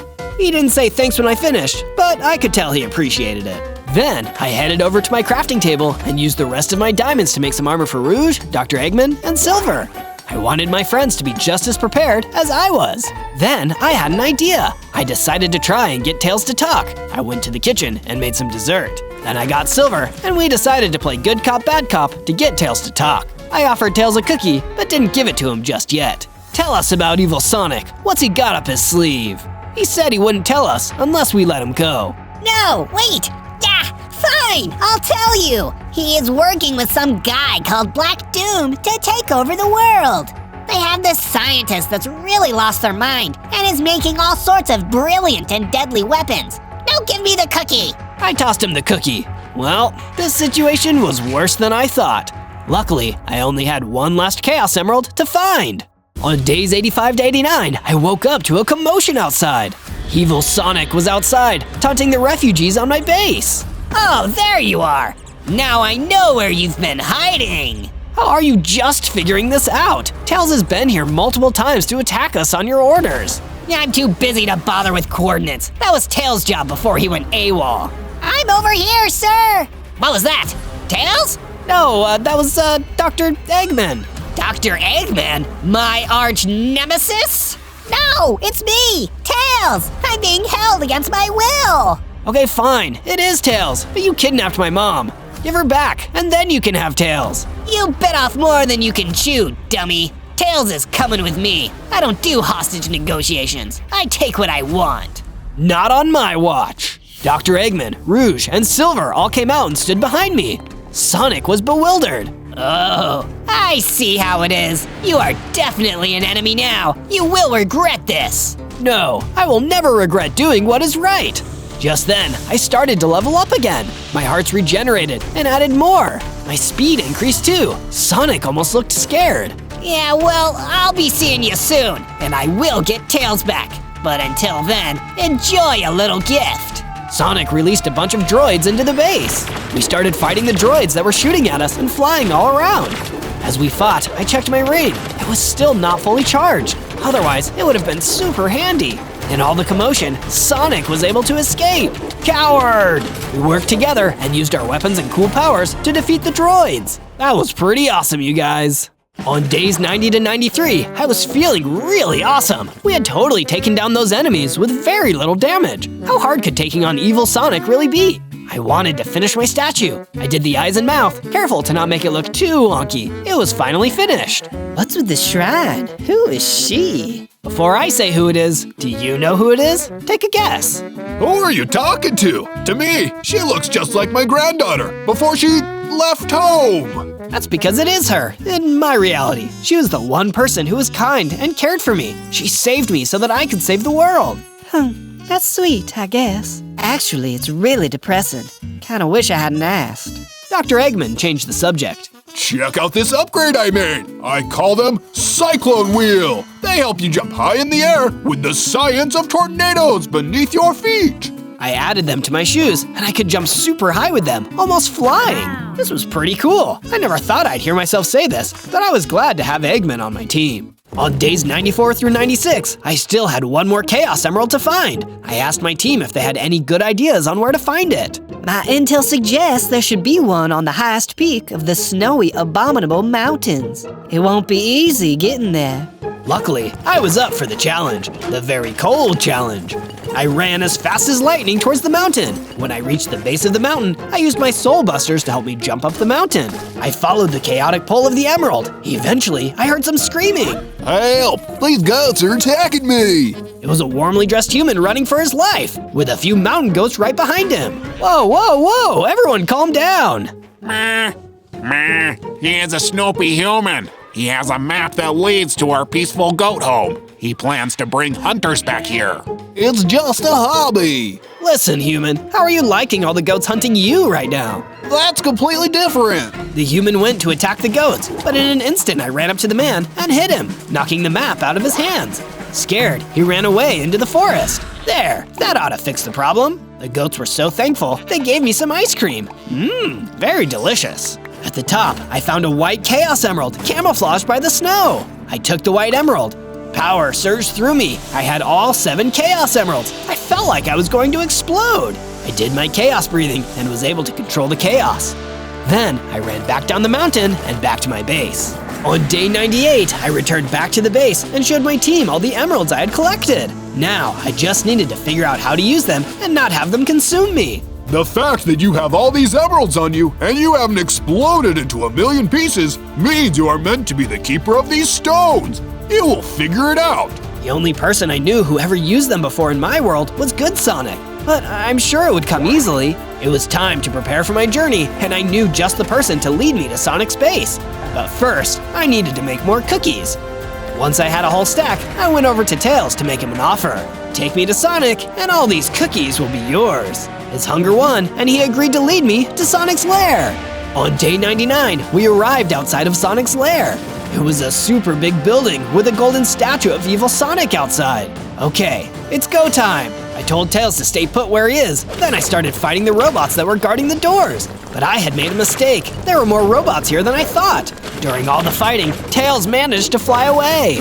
Well, I just needed him to get me here, and I'm here. Hopefully I won't regret that. At long last, I took out the robots, and the way was clear to go inside. As I stepped into the grand entrance though, the place was packed with even more robots than before. Oh no, how am I going to beat all of these guys? That's when I remembered to check my ring and saw it was fully charged. Get a taste of this! I activated the ring and turned all of the enemies into gold rings. Piece of cake! Now to find Sonic and end this. Looking for me? I turned toward the voice and saw Sonic looking at me, but he wasn't alone. Standing next to him was Tails, and to my horror, Black Doom. And someone else stepped out from behind them. Maria? It was Maria from day 1, but she looked different. She looked evil. Looks like this is the end for you, Shadow old pal. Not so fast. I turned and saw Silver, Rouge, and Dr. Eggman standing in the doorway. Did you really think you didn't need our help? Hello, Maria! Good to see you, dearie! It's Dr. Maria, old man. And I've had enough of this meddling with our plans. This ends now. Dr. Maria flipped a switch, and a cage dropped down from the ceiling, right over all my friends. Oh, we really should have seen that coming. Now, give me the stones, and we can finish this. My friends were trapped, and there was no way I was going to be able to take all of these guys on alone. I was doomed. I needed to use the stones, but how? It was now day 100, and Black Doom was in front of me. Dr. Maria was standing near my trapped friends, ready to inject them with a sleeping serum. All hope was lost. Suddenly, there was a bright light, and a portal opened behind me. Out stepped a bright blue figure. Sonic! Good Sonic! I thought you could use some help kicking some evil rears. Whoa, I'm seeing double. Welcome to the alternate reality. Don't be fooled. You're a real big meanie in this world. I have the Chaos Emeralds, but I don't know how to make them work. Let's do this, together. Take your emeralds out, breathe, and let go. But what if they explode the whole world? I have to control the chaos. No, you need to welcome it. I took them out and breathed. The emeralds floated around Sonic and I. Then in an instant, we turned gold. We were Supersonic and Shadow. The enemies were in shock. Let's do this! Sonic and I surrounded Black Doom, punching him between us. He was no match and couldn't escape from our punches. While we were hitting him, Silver managed to break a hole in the cage and gave Dr. Maria a smack on the head. As he did so, there was a spark, and she turned back to normal Maria. Evil Sonic had planted a chip in her head to control her. What happened? Where am I? Back in the center of the room, Black Doom was at his wit's end. In a flash, our punches were too much, and he was destroyed! Evil Sonic came running over to us and tried to fight, but I knocked him out with a single punch! Tails took one look at us and ran for the door. Let him go, he's no threat to us now. I ran up the stairs and went through the door Sonic and Tails had been in front of. Inside were a bunch of cages filled with animals. Then I saw who I was looking for. Mom, I'm here to rescue you! Oh, Zozo, I knew you would come. I broke my mom out of her cage and we jumped for joy. Later on, we were all standing around back at the base and Sonic lit a portal back to our reality. Well, are you coming? I thought about it. There was nothing left for me in the old world. No, I think I'll stay here with my new family. By the way, Maria, in case you didn't notice, Zozo made a huge sculpture of you, so don't be freaked out. Rouge! Everyone laughed as we jumped for joy and celebrated. Everything was finally back to normal.